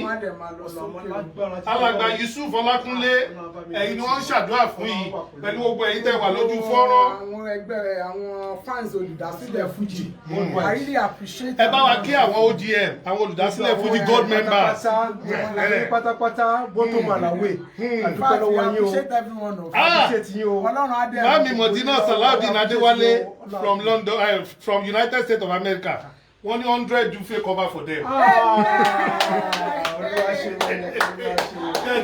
Wọ́n ní 100 Juve cover. Ara àwọn tó jẹ́ bí backbone olùdásílẹ̀ Fuji ó ní àwa ìwà Modina Salaudeen Adéwálé Texas ni wọ́n wà. Bẹ́ẹ̀ ni wọ́n ń ṣe gbẹ́gbẹ́ àmín. Àgbáyé wa dalẹ̀ o. Àmín. Bó ṣe ń jẹ́ tọ́lọ́run. Ìpọ́njú ò ní dé bá yín. Àmín. Torí pé ẹ ṣe léyìí fún àwọn arúgbó ẹ̀yin náà wá dàgbà ẹ dòdò lágbára àmín. Ẹ ní tọrọ jẹ. Àmín. Ẹ ní tọrọ mu. Àmín. Àsìkò àti jẹun yín lágbára kò ní jẹ̀bi náà. Àmín. Gbogbo ọmọ tẹ ní pátápátá. Alájà Modina Salaudeen ẹ máa ṣámí. Agbọ́lá Taofeek gbogbo yẹn máa ṣámí. Bẹ́ẹ̀ ni fojú sunkún kan. Àmín. Alàgbà Yusuf Ọlákúnlé ẹ máa ṣàmì àdúrà ni wọ́n ṣe fún gbogbo yìí. Gbogbo yín pátápátá. Adétutù Afọláṣadé Àjọkẹ́ ìdààmú ò ní dé bá yín lágbọ́nà. Adéọ̀sán Ọpẹ́yẹmí. Ogun àsúré wá pè kò ní jẹ́ títí lágbára tọ́lọ́. Àmín. Torí pé ẹ ṣe léyìí Ọlọ́run lẹ ṣe fún o. Àwọn akọ́ lẹ ṣe fún Ọlọ́run lẹ ṣe fún. Bẹ́ẹ̀ni. Ọlọ́run á bá mi lọ́rọ̀ ẹ̀mí ẹ̀yin náà. Àmín. Ẹ̀yin náà á dàgbà. Àmín. Ẹ dòdò. Àmín. Ibi àti jẹ yín kò ní débi ìnira. Àmín. Lágbára tọ́lọ́run. Àmín. Ìgbà tó bá tásìkò náà tẹ́yìn náà bá dàgbà tẹ́ bá dòdò lágbára Ọlọ́run ẹ̀ ní fìnira bá Àmín. Ayọ̀ àtàláfíà ló máa bá yín gbé gbogbo àwọn tó wà lórí fọ́nrán pátápátá mo ṣàdúrà fún bódà ṣe máa rí fún yín lágbára Àmín. ẹ̀ ní rógun wàhálà ẹ̀ ní rógun ìdààmú torí ìlú òyìnbó tẹ wá wà yẹn wọn ò ní fi òkú yín ránṣẹ́ sí agbára ti tọ́lọ́run gbogbo tẹ ẹni tó ń mí àti tí ò mí nílùú òyìnbó tẹ wá yẹn gbogbo ẹ̀ kò ní dìbàjẹ́ fún yín Ọlọ́run bá mi ràn yín lọ́wọ́ Ọlọ́run bá yín iṣẹ́ yóò ní dìṣẹ́ níbi tó ẹ kéré òkò délé o gbogbo ìgbàkigbà tẹ bá wálé àbọ̀ Ọlọ́run máa dájú lórí lágbára ti tọ́lọ́run lágbára ti tóbi Ọlọ́run ẹ ṣe àdúpẹ́ o àmín. Màámi Modina ẹ ṣe gidi gan. At least wọ́n ti fún àwọn arúgbó níbì kan Bódìjà ń sè. Màámi náà sọ pé 100 Juve fún wọn. Adétutù Afọláṣadé àwọn ti ṣe kìlọ̀kìṣíà. Wọ́n lè jókòó. That is it. So that olóòdè máa wà comfortable fún wọn láti jókòó. Ìjókòó arúgbó. Ẹ̀yin náà rí pé èmi kan ti jó. Ìjókòó arúgbó ni ó wà ìfáàkì arúgbó nìkan. Èmi gan ó ṣe kínní sódà tó bá kó lórí bẹ́ẹ̀dì kínní tébù kan tó wà fún wọn tó bá fẹ́ jẹun eléyìí wọ́n lè fi fà fún wọn wá jẹun. Wow. Tó bá dẹ̀ fẹ́ wo tẹlifíṣọ̀n tọ́lọ́run wà lọ. Tẹlifíṣọ̀n wọ́n á wo kínní wọ́n á wo African Magic wọ́n á wo gògó. Wow. Alàgbà Fẹ́mi Ọ̀ṣídélé wọ́n ní I will get in touch very soon. Bẹ́ẹ̀ni Mami Bọ́lá Salam ẹ ṣé gidi gan ni gbogbo yín pátápátá la kí wọ́n ti ṣàdúrà fún ọ̀pọ̀lọpọ̀ no this is just the beginning. A máa wá bí once in a while tó jẹ́ pé a sì tún máa wá bí jọ Sunday a tún máa ṣe Sunday program kan bí yìí one of the Sundays a máa jẹ́ kẹ́ mọ̀ torí àwọn míì máa wà tẹ́gbẹ́ ibi iṣẹ́ ni wọ́n á wà báyìí tí wọn ò ní rí kíní bọ́ ẹ má bá wa share ẹ kó kan àwọn èèyàn ní ara wow bàbí ìbọ̀dí náà Salaudeen Adéwọlé wọ́n ní inshallah I will contact you about the transportation donation. Bẹ́ẹ̀ni wọ́n ní nǹkan táwọn máa donate fún transportation yẹn wọ́n náà máa contact you wọ́n máa jẹ́ kẹ́ gbọ́ ní agbára Ọlọ́run lágbára Ọlọ́run àwọn olùdásílẹ̀ fújà kì í bá àwọn ìrà tí ò ní kí tí ò lọ́mọ́ nù yàrá project ta stand fún náà lélẹ́yìí ta stand fún lélẹ́yìí ẹ ṣé gan ni o bá Mọ̀dínà Salaudeen Adéwálé àwọn gọ́tì ẹ̀ tí wọ́n á jọmọ Barrister lọ́tọ̀ onígbà tí bàbá wà láyé bẹ́ẹ̀ ni wọ́n wà lára àwọn tó súnmọ́ bàbá gidigidi gan ìjọba rẹ̀ ti gbétò ìkalẹ̀ fún bàbá in fact she has always been wonderful. ẹ ṣe wọ́n mi wọ́n ti wà very wonderful so gbogbo nǹkan tá a bá dánwó sí wọ́n máa ń ní believe in us bẹ́ẹ̀ ni Adétutù Afọláṣadé Àjọkẹ́ ẹ̀yin náà ṣe gidi gan akí gbogbo yín o gbogbo yín pátápátá òun la kí màámi Ọlánìkẹ́ Àṣekún ẹ ṣé o ẹ̀ṣà ọmọ òye ẹ ṣé gan màámi Gbàyílọlá Akimot Oyègòkè gbogbo yín pátápátá la kí ó jẹ́ Fẹ́mi Ọ̀ṣídélé thanks so much Títílayọ̀ Lámínà ẹ ṣé gidi gan ni o Ọlásùnbọ̀ Albas from United States Texas náà làwọn náà wà àwọn ló múlé tọmọ ńlá ṣókì ẹ̀yin náà ṣe gidi gan ni o àwọn èèyàn ti pọ̀ gan tí wọ́n ti bá wa dá sí ilé lálẹ́ ní yìí gbogbo yín pátápátá òun la kí Agboola Taofeek thanks so much ẹ ṣé gidi gan ni alàgbà Yusuf Ọlákúnlé àwọn ni wọ́n náà fún ohun yín ní kinní ní Bódìjà in fact Ọlọ́run bá mi dúpẹ́ lọ́wọ́ wọ́n ní bíbá yóò lè gba ohun kò lè gba ohun àkọ́fẹ́ fi start ní kọ́kọ́ bẹ́ẹ̀ni ibẹ̀ yẹn tiẹ̀ wà ní center ó wà ní center ẹ bá mi dúpẹ́ lọ́wọ́ wọn lẹ́ẹ̀kan sí. alàgbà Yusuf Ọlákúnlé Ọlọ́run á bá mi san wọ́n lẹ́sùn rí láti gbogbo tó bá ń fọwọ́ bàbá yìí a máa dún fún wọn. àmín accessories wọn ni. ok kí ni àwọn àdúgbò tó bá fẹ́ jẹun. tó bá fẹ́ jẹun so Tinubu ẹ̀ ara páàkì ẹ̀ sórí fún. eléyìí la máa ṣe chips fún wọn. chips they still have another set but we just make sure pé anything tá a bá fẹ́ fi serve is the same thing. wow so that wọn ò ní máa jowó ara wọn same thing lè máa fi serve fún wọn the same oúnjẹ kan náà ni. wow because oúnjẹ tí oní diabetes lè jẹ náà oní ẹ tó wà hypertensive náà lè jẹ. o náà lè jẹ ẹ ṣe gidi gan ni o gbogbo ẹ Adédèjì Àlàní ẹ káàbọ̀ sí orí ètò ẹ ṣe gan ni gbogbo yín la kí wow a ti ní home care ní Nàìjíríà o Ìbàdàn dẹ̀ ló ti bẹ̀rẹ̀ bẹ́ẹ̀ni Home Foundation bẹ́ẹ̀ni bí a ti ẹ̀ ti pínkẹ̀ sórí kínní Kepsos Elderly Home Foundation bẹ́ẹ̀ni nọ́mbà wọn gbogbo ẹ̀ ló ti wà ń bẹ̀ gbogbo ẹ̀yin tẹ́ bá ní arúgbó tẹ́ bá ní àwọn àgbàlagbà ẹ tètè ẹ má jẹ́ káwọn arúgbó wa ẹ má jẹ́ kí wọ́n fi báyìí kan bá lọ ẹ jẹ́ kí wọ́n ti ẹ̀ gbádùn ìwọ̀nba tó ti ẹ̀ kú fún wọn yìí nínú ọláńlá nǹkan kan ló wá ń dùn èmi tó bá jẹ́ wípé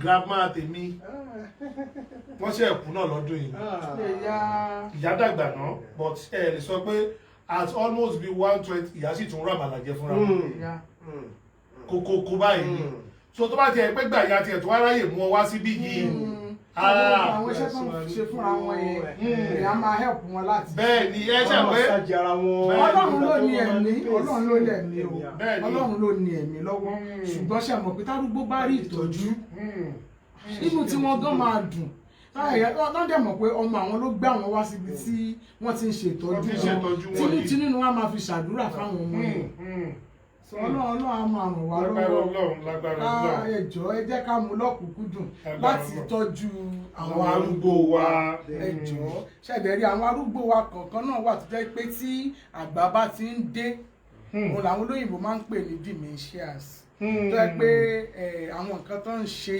wọn ò ní lè rántí mọ́ memories. irú kan tó ń sọ fún wa tí wọ́n náà fẹ́ gbé bàbá yẹn wá síbi ó kàn bọ́ta láti bedroom kò wọ nǹkan kan kò wọ anything àwọn èèyàn wá rò pé ó ya wèrè ni.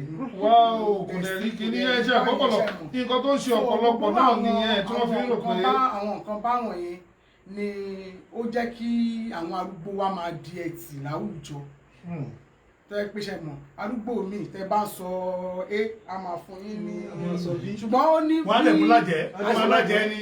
ìjọ mi àwọn tó ní dementia wọ́n lè yarí fún yín fáwọn òwe àní fọ́ọ̀sì wọn bọ́ wọ́n máa wẹ̀ lọ́jọ́ yẹn bọ́ láàárọ̀ tẹ́ fẹ́ wẹ̀ wọ́n yẹn wọ́n lè yarí fáwọn òwe a máa fi wọ́n lẹ̀ ní àní fọ́ọ̀sì wọn so later a tún máa padà wá so tó bá sọ yí pé so irú àwọn arúgbó wa yẹn náà tó yẹ pé wọ́n ní arúgbó mi àkàndédé rìn kúrò nílé tí wọ́n ní àbàbá sọnù àbí màmá sọnù irú àwọn nǹkan báyẹn dementias yẹn máa ń sábà fa irú àwọn nǹkan báyẹn àdẹ̀tún láwọn míì náà báyìí tó yẹ kí wọ́n máa ń níbi Parkinsonism disease àwọn yẹn náà is irreversible but jùmọ̀ tán bá ń rí ìtọ́jú tán rí ìtọ́jú irú àwọn cases yẹn ta ní a máa ń pe àwọn doctors sí wọn ni so wọ́n á prescribe oògùn fún wọn a máa place wọn sórí oògùn yẹn at least a máa ń rí ìyípadà kó tó di pa discharge wọn gbà mí so mo rọ gbogbo wa la máa dàgbà lágbára Ọlọ́run gbogbo wa la máa dògbò àwa náà dẹ̀ rọ ọmọ tọ́jú wa ẹ̀jọ̀ ẹ jẹ́ ká tọ́jú àwọn ìyá wa ẹ jẹ́ ká tọ́jú wọn dáadáa àti bàbá wa because wọ́n jìyà ni ká tó débi táwa náà dé so nǹkan tá a dẹ̀ lè fi san fún wọn náà ni ká tọ́jú wọn èmi ò ṣẹ́rìṣì ká máa pa màálù ká máa ṣe nǹkan tó bá jẹ ìtọ́jú tá a bá fún wọn ó ní ẹlẹ́dàá wọn gan máa ròyìn so mo rọ gbogbo wa ni ọmọ àtọ́jú àwa náà àwọn arúgbó wa wọn dẹ̀ ní dìbàjẹ́ àwa náà ní dìbàjẹ́ ọwọ́ gbogbo wa ọwọ́ wa máa lọ sókè mo dẹ̀ fi àkókò yìí mo fi ń dúpẹ́ lọ́wọ́ gbogbo àwọn olùdásílẹ̀ Fuji àwọn olùdásílẹ̀ Fuji fans tó lára wọn lèmi náà wà bẹ́ẹ̀ni so mo dúpẹ́ lọ́wọ́ gbogbo yín ẹ ṣé we thank you very much for your support and mo dẹ̀ gbàládùra yìí pé gbogbo tó tẹ́ fẹ́ ní dáadáa Ọlọ́run á bá mi ṣe fún yín ẹ̀yin náà dẹ̀ máa dàgbà ẹ máa darúgbó arúgbó yín ò ní di yẹ̀yẹ́ lágbára Ọlọ́run torí pé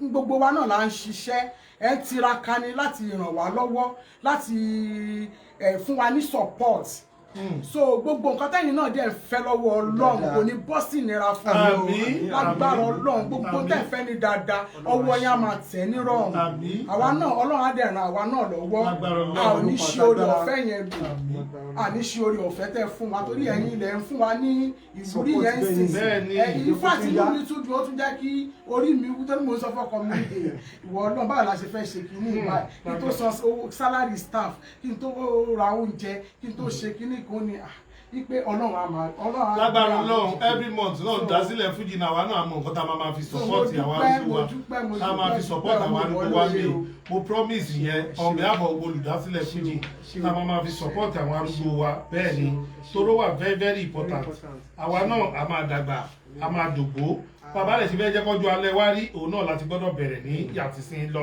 lágbára Ọlọ́run mo dẹ̀ bí lẹ́gbẹ̀ẹ́ gbogbo wa náà la máa ní ọjọ́ alẹ́ tó dáa lágbára Ọlọ́run lágbára Ọlọ́run ẹ ṣe gidi gan ni. a fi àsìkò ìdúpẹ́ lọ́wọ́ Ọ̀túnba àwọn ni à ń kọ olùdásílẹ̀ Fuji a fi àsìkò ìdúpẹ́ lọ́wọ́ wọn Ọ̀túnba ilé àtọ̀nà tí yín ò ní dàrú. àmín àtẹ̀yìn àtọmọ àti gbogbo ẹbí ibi ò ní bá yín aláwọ̀ àmín torí pé ẹ̀ ń fẹ́ kó dáa fún tọmọ nìkejì títí yín náà ní bàjẹ́. àmín gbogbo bẹ́ẹ̀ ṣe wá ń ro kó dáa fún wa ìgbéga ló máa bá yín gbogbo aláwọ̀ àmín bẹ́ẹ̀ ṣe ń lọ bẹ́ẹ̀ ṣe ń bọ̀ àbọ̀ Ọlọ́run máa dájú lórí. àmín abíntẹ́ ẹ̀rọ àti tí ẹ̀rọ tó jẹ́ oore Ọlọ́run bá mi sọ fún wa lọ́wọ́ ibi tẹ́ ẹ̀rọ kan rẹ sí tẹ́ ẹ̀rọ kan rẹ sí ire awa yín bọ̀ ire awa yín rí o awa yín láàárọ̀ awa yín lọ́sàn-án awa yín lálẹ́ awa yín láàjì agbára àti tọ́lọ́ gbogbo bá ṣe ń lù báyìí ló máa dún lágbàdàn gbogbo ẹ̀dákẹ́dá tó bá wá ń fojú kójú tó ń wò pé ọ̀rọ̀ tó gbà títí ẹ ti pọ̀ jù báwo ni tó bá kọ̀ tó ọ̀bá jáwọ́ ọlọ́run á wáṣẹ́ fún alámàmí àmì agbára ti tọ́lọ́ àmì ẹ ṣé àdúpẹ́ àbí ẹ ṣé àdúpẹ́ ọlọ́run á bá mi dúpẹ́ ọlọ́run lọ́ba tó lè sọ yín lẹ́san rẹ̀ o ní tẹ́ ẹ ṣe yìí ọlọ́run á bá mi sọ yín lẹ́san tó dáa àbí iṣẹ́ yóò ní díṣẹ́ wọn àbí gbogbo tó ń mí àti tí ò ń mí ní gbogbo tó kò ní díbàjẹ́ lágbára àmì ọlọ́run á máa dá àti gbogbo ẹ̀yin tẹ́ jẹ́ crew member tẹ́ jọ ọdún àbíbá producer ẹ ṣeun o àdúpẹ́ o ajá Lady Fuji Chamber ẹ ṣe gan ni o Mutiu àdúpẹ́ àwọn media team gbogbo ẹ̀yin media team pátápátá wọ́n kí wọ́n ṣàdúrà Lady Fuji Chamber ọlọ́run ràn yín lọ́wọ́ ajá ọlọ́run ẹlẹ́yà àsìkò àti ìròyìn ní gbogbo eléegun lágbà ọlọ́run gbogbo bẹ́ẹ̀ ṣe ń ro kódakóda náà títí náà ní bàbá ilé ológo ọlọ́run bá mú yín débẹ̀ ogun agbénipa ní ṣe kò ní ẹ̀lá lọ́nà wọn aládàmú ò ní jẹ́ títí ọlọ́run bá mi aláàánú kan tó ju ẹjọ́ ẹgbẹ̀rún aláàánú ọlọ́run bá mi rán sí àwọn àǹfààní lọ́wọ́ sókè bá àwọn amú ìlọ síbi gíga agbára tọ́lọ́run ẹ ṣé àdúpẹ́ o ẹ ṣé o ọlọ́run túbọ̀ bá wa dúpẹ́ fún yín ẹ ṣé gan ni ẹ ṣé gan we really appreciate you. ẹ yọ wa ilé ni a máa fi ṣe a máa fi parí program ní èní so lágbára ọlọ́run gbogbo nǹkan tọ́lọ́run tó bá fi ràn wá lọ́wọ́ ẹ jẹ́ ká support yóò mú yìí ní ọlá ọlọ́run a dẹ̀ máa rí pé kò ní jẹ́ lásán àtọ́ kò ní jẹ́ lásán nǹkan tó lóore nú jù níwájú ọlọ́run ọba òní eléyìí arúgbó là ń sọ̀rọ̀ èyí o arúgbó wájú ọlọ́run náà ọlọ́run fọ̀rọ̀ wọn ṣeré bẹ́ẹ̀ náà dẹ̀ làwọn ọmọ náà àwọn òyìnbó tá a dẹ̀ ń bá kiri náà ní gbogbo ibi tá a wà all over the world òyìnbó ò farúgbó wọn ṣeré rí torí ẹ̀ ni wọ́n fi dá kíá àwọn ohun kí ẹ gbogbo kìíní yẹn sílẹ̀ tó dẹ̀ pọ̀pọ̀lọpọ̀ wa náà àmọ́ bá ṣe ń lọ tọ́jú àwọn arúgbó náà àwọn arúgbó tó tiẹ̀ jẹ́ pé àwọn arúgbó tó tiẹ̀ stubborn ní tiwọn lọ́pọ̀lọpọ̀ wọn àwọn arúgbó tí wá ń bì yìí àwọn arúgbó tí wá ò ṣe kínní a máa bá wọn sọ Yorùbá inú wa tún dùn wá ṣe gbẹ kò wá kí n ṣe Ìbàdàn nìkan ni o bẹ́ẹ̀ lárúgbó ní Ìlọrin tẹ́ ẹ ní ní Abẹ́òkúta tẹ́ ẹ ní ní Kogi gbogbo bí tẹ́ bá ti lárúgbó ẹ máa gbé wọn bọ̀ àwọn arúgbó tó jẹ́ arúgbó tó rárúgbó tó yàtọ̀ sárúgbó àwọn arúgbó míì wà tó yẹ pé àpò ẹ̀ ni wọ́n o tẹ́ pé àtọ́tọ́ ni dagboru ni wọ́n kọ̀ tẹ́ báyìí tẹ́ pé gbogbo àwọn arúgbó tó kù wọn máa bá jà wọn máa ṣe kínní àfẹ́rú arúgbó náà gbogbo àwọn táwà lólùdásílẹ̀ Fújì ọmọlúàbí àwọn arúgbó tá a bá dẹ̀ ní náà àwọn arúgbó ọmọlúàbí òun lọ́lọ́run jogún fún gbogbo wa Ọlọ́run ní fún wa ní àwọn gbọ́dọ̀ pé tó máa da kiri ẹ ṣé gidi gan ni níbi láti ṣe ètò olùdásílẹ̀ Fújì ní èní ibi tá a wà yìí ó súnmọ́ Alákíá airport tó wà ní Ìbàdàn tá a bá rìn gbogbo ẹ̀ ojú bí 10 minutes lọ tá a bá gbé mọ́tò kò ju bí 5 minutes lọ sí airport so gbogbo bí tẹ́ bá wà lẹ́tì lè gbé arúgbó yín wá ìwọ tó bá wò pé arúgbó pé kinní kan ẹ̀rù ń bà yín lọ́nà tẹ́ bá lówó plane ẹgbẹ́ arúgbó wọ plane tó bá ṣe ń ṣe kinní báyìí gbam 5 minutes wọ́n ti gbé wọn débi yìí inú arúgbó gan ti ẹ̀ dùn pé bàálù lẹ́ fi gbé wọn wá sí ibi bíi a tún feel important bẹ́ẹ̀ ni a feel important lágbára Ọlọ́run tá a bá dẹ̀ bẹ̀rẹ̀ ti Bódìjà yẹn náà a máa contact alàgbà yìí náà alàgbà Yusuf Ọlákúnlé orúkọ lóró wọn Yusuf Joseph nìyẹn kì í ṣe orúkọ lásán gbogbo wa náà la mọ̀ tán Yéṣùfù wọ́n ṣe jù wọ́n sí kànga ọmọlérí ni wọ́n Promise Child àwọn náà dẹ̀ wò báyìí pé torí Yusuf náà ṣètọ́jú àwọn arúgbó nínú kínní ẹ mọ̀ nígbà tó dọ́gba lù ú àbí ó tọ́jú àwọn arúgbó ṣé lọ́ni that's true you see báwa ò sí ẹ̀ máa mọ̀ pé Yéṣùfù ó tọ́jú arúgbó ìmísí ìpadàbọ̀ Yéṣùfù ó ní àwọn o ìpadàbọ̀ Yéṣùfù ni wọ́n tó tọ́ ni because àwọn ló kọ́kọ́ sọ pé no orúkọ lóró wọn. àwọn gan ni wọ́n tún sọ fún wa pé kí wọ́n padà sí Abẹ́òkúta. pé kẹ́ gbé wá sí Abẹ́òkúta náà. àṣìkò lágbára ti tọ́lọ́wọ́ náà ṣe bẹ́ẹ̀ ni pásọ̀tà níní mo dẹ̀ pé òun èèyàn lóhun Ọlọ́run.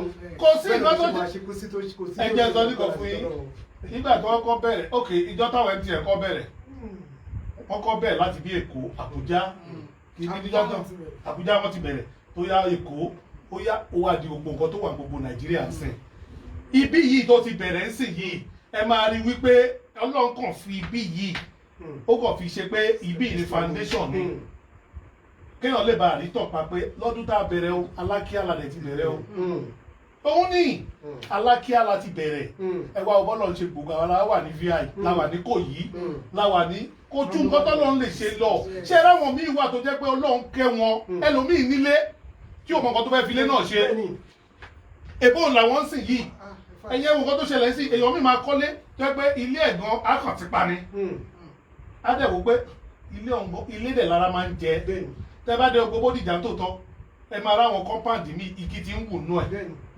gbogbo àwọn tó ní ó wà láàbroad ẹlòmíì kan tẹ̀ ní I don't want to have anything to do with that fucking country pilot it and just get but tó bá rí irú nǹkan bá yé ó mọ̀ pé ládàá ni fóun kò ní ju ẹni tí wọ́n ń wá wọn ò ní sì mú because tó bá ju ẹni tí wọ́n ń wá ó ti ṣẹlẹ̀ lọ́dún kan rí ẹ̀gbọ́n kan gbà tá àti nkéré pé kí sìmẹ́ntì ó lé kéré ẹ̀ wọ́n ti ní nàí bìdá wọ́n ti dájọ́ ẹ̀ wọ́n ti gbé sẹ́wọ̀n kan tó mọ̀ bó nǹkan ó ju ẹni tí wọ́n wá ni o bẹ́ẹ̀ ni ó ju ẹni tí wọ́n wá ni gbogbo orú nǹkan báyìí ṣe ládá báyìí ó máa ṣí ọ̀nà ìbùkún á dẹ̀ máa prevent yàn nínú ewu ẹ ṣé gan ni o alàgbà Yusuf ẹ ṣé gan ni o màámi Modinat Adéwálé gbogbo yín pátápátá ńlá kí Adétutù Afọláṣadé Àjọkẹ́ from France wọ́n ní starting point ní Alákíá bẹ́ẹ̀ ni Latifi KBI ẹ ṣé gidi gan ni mo dúpẹ́ mo láyọ̀ mo gbore ẹ ṣé gan ẹ káàbọ̀ gbogbo yín pátápátá òun la kí gbogbo ẹ̀yin tẹ́ ti bá wa dá sí ètò ní èmi yìí lágbára Ọlọ́run ẹ pò wá lẹ́yìn ètò gbogbo ẹ̀yin tí ẹ pledge láti lè mú ẹ̀jẹ̀ yín láti lè múṣẹ Ọlọ́run ọba ó máa bùkún wa bí tá a ti ń mú kò ní tán ní ibi bẹ̀ lágbára Ọlọ́run tó bá di ní next week oxygen tèmi tí mo promise oxygen personally on my own kini a máa provide a máa send the kini across so that wọ́n lọ get oxygen kó wà in standby so that any emergency oxygen ló tiẹ̀ ní kini sí torí gbogbo nǹkan tó ń ṣẹlẹ̀ fire extinguisher lágbára Ọlọ́run fire extinguisher ṣé tó ti gbọ́ fire extinguisher iná nǹkan wọ́n ń ṣe díẹ̀díẹ̀ ní kò í sí Nàìjíríà ń sìn tẹ́yìn ò bá dùn.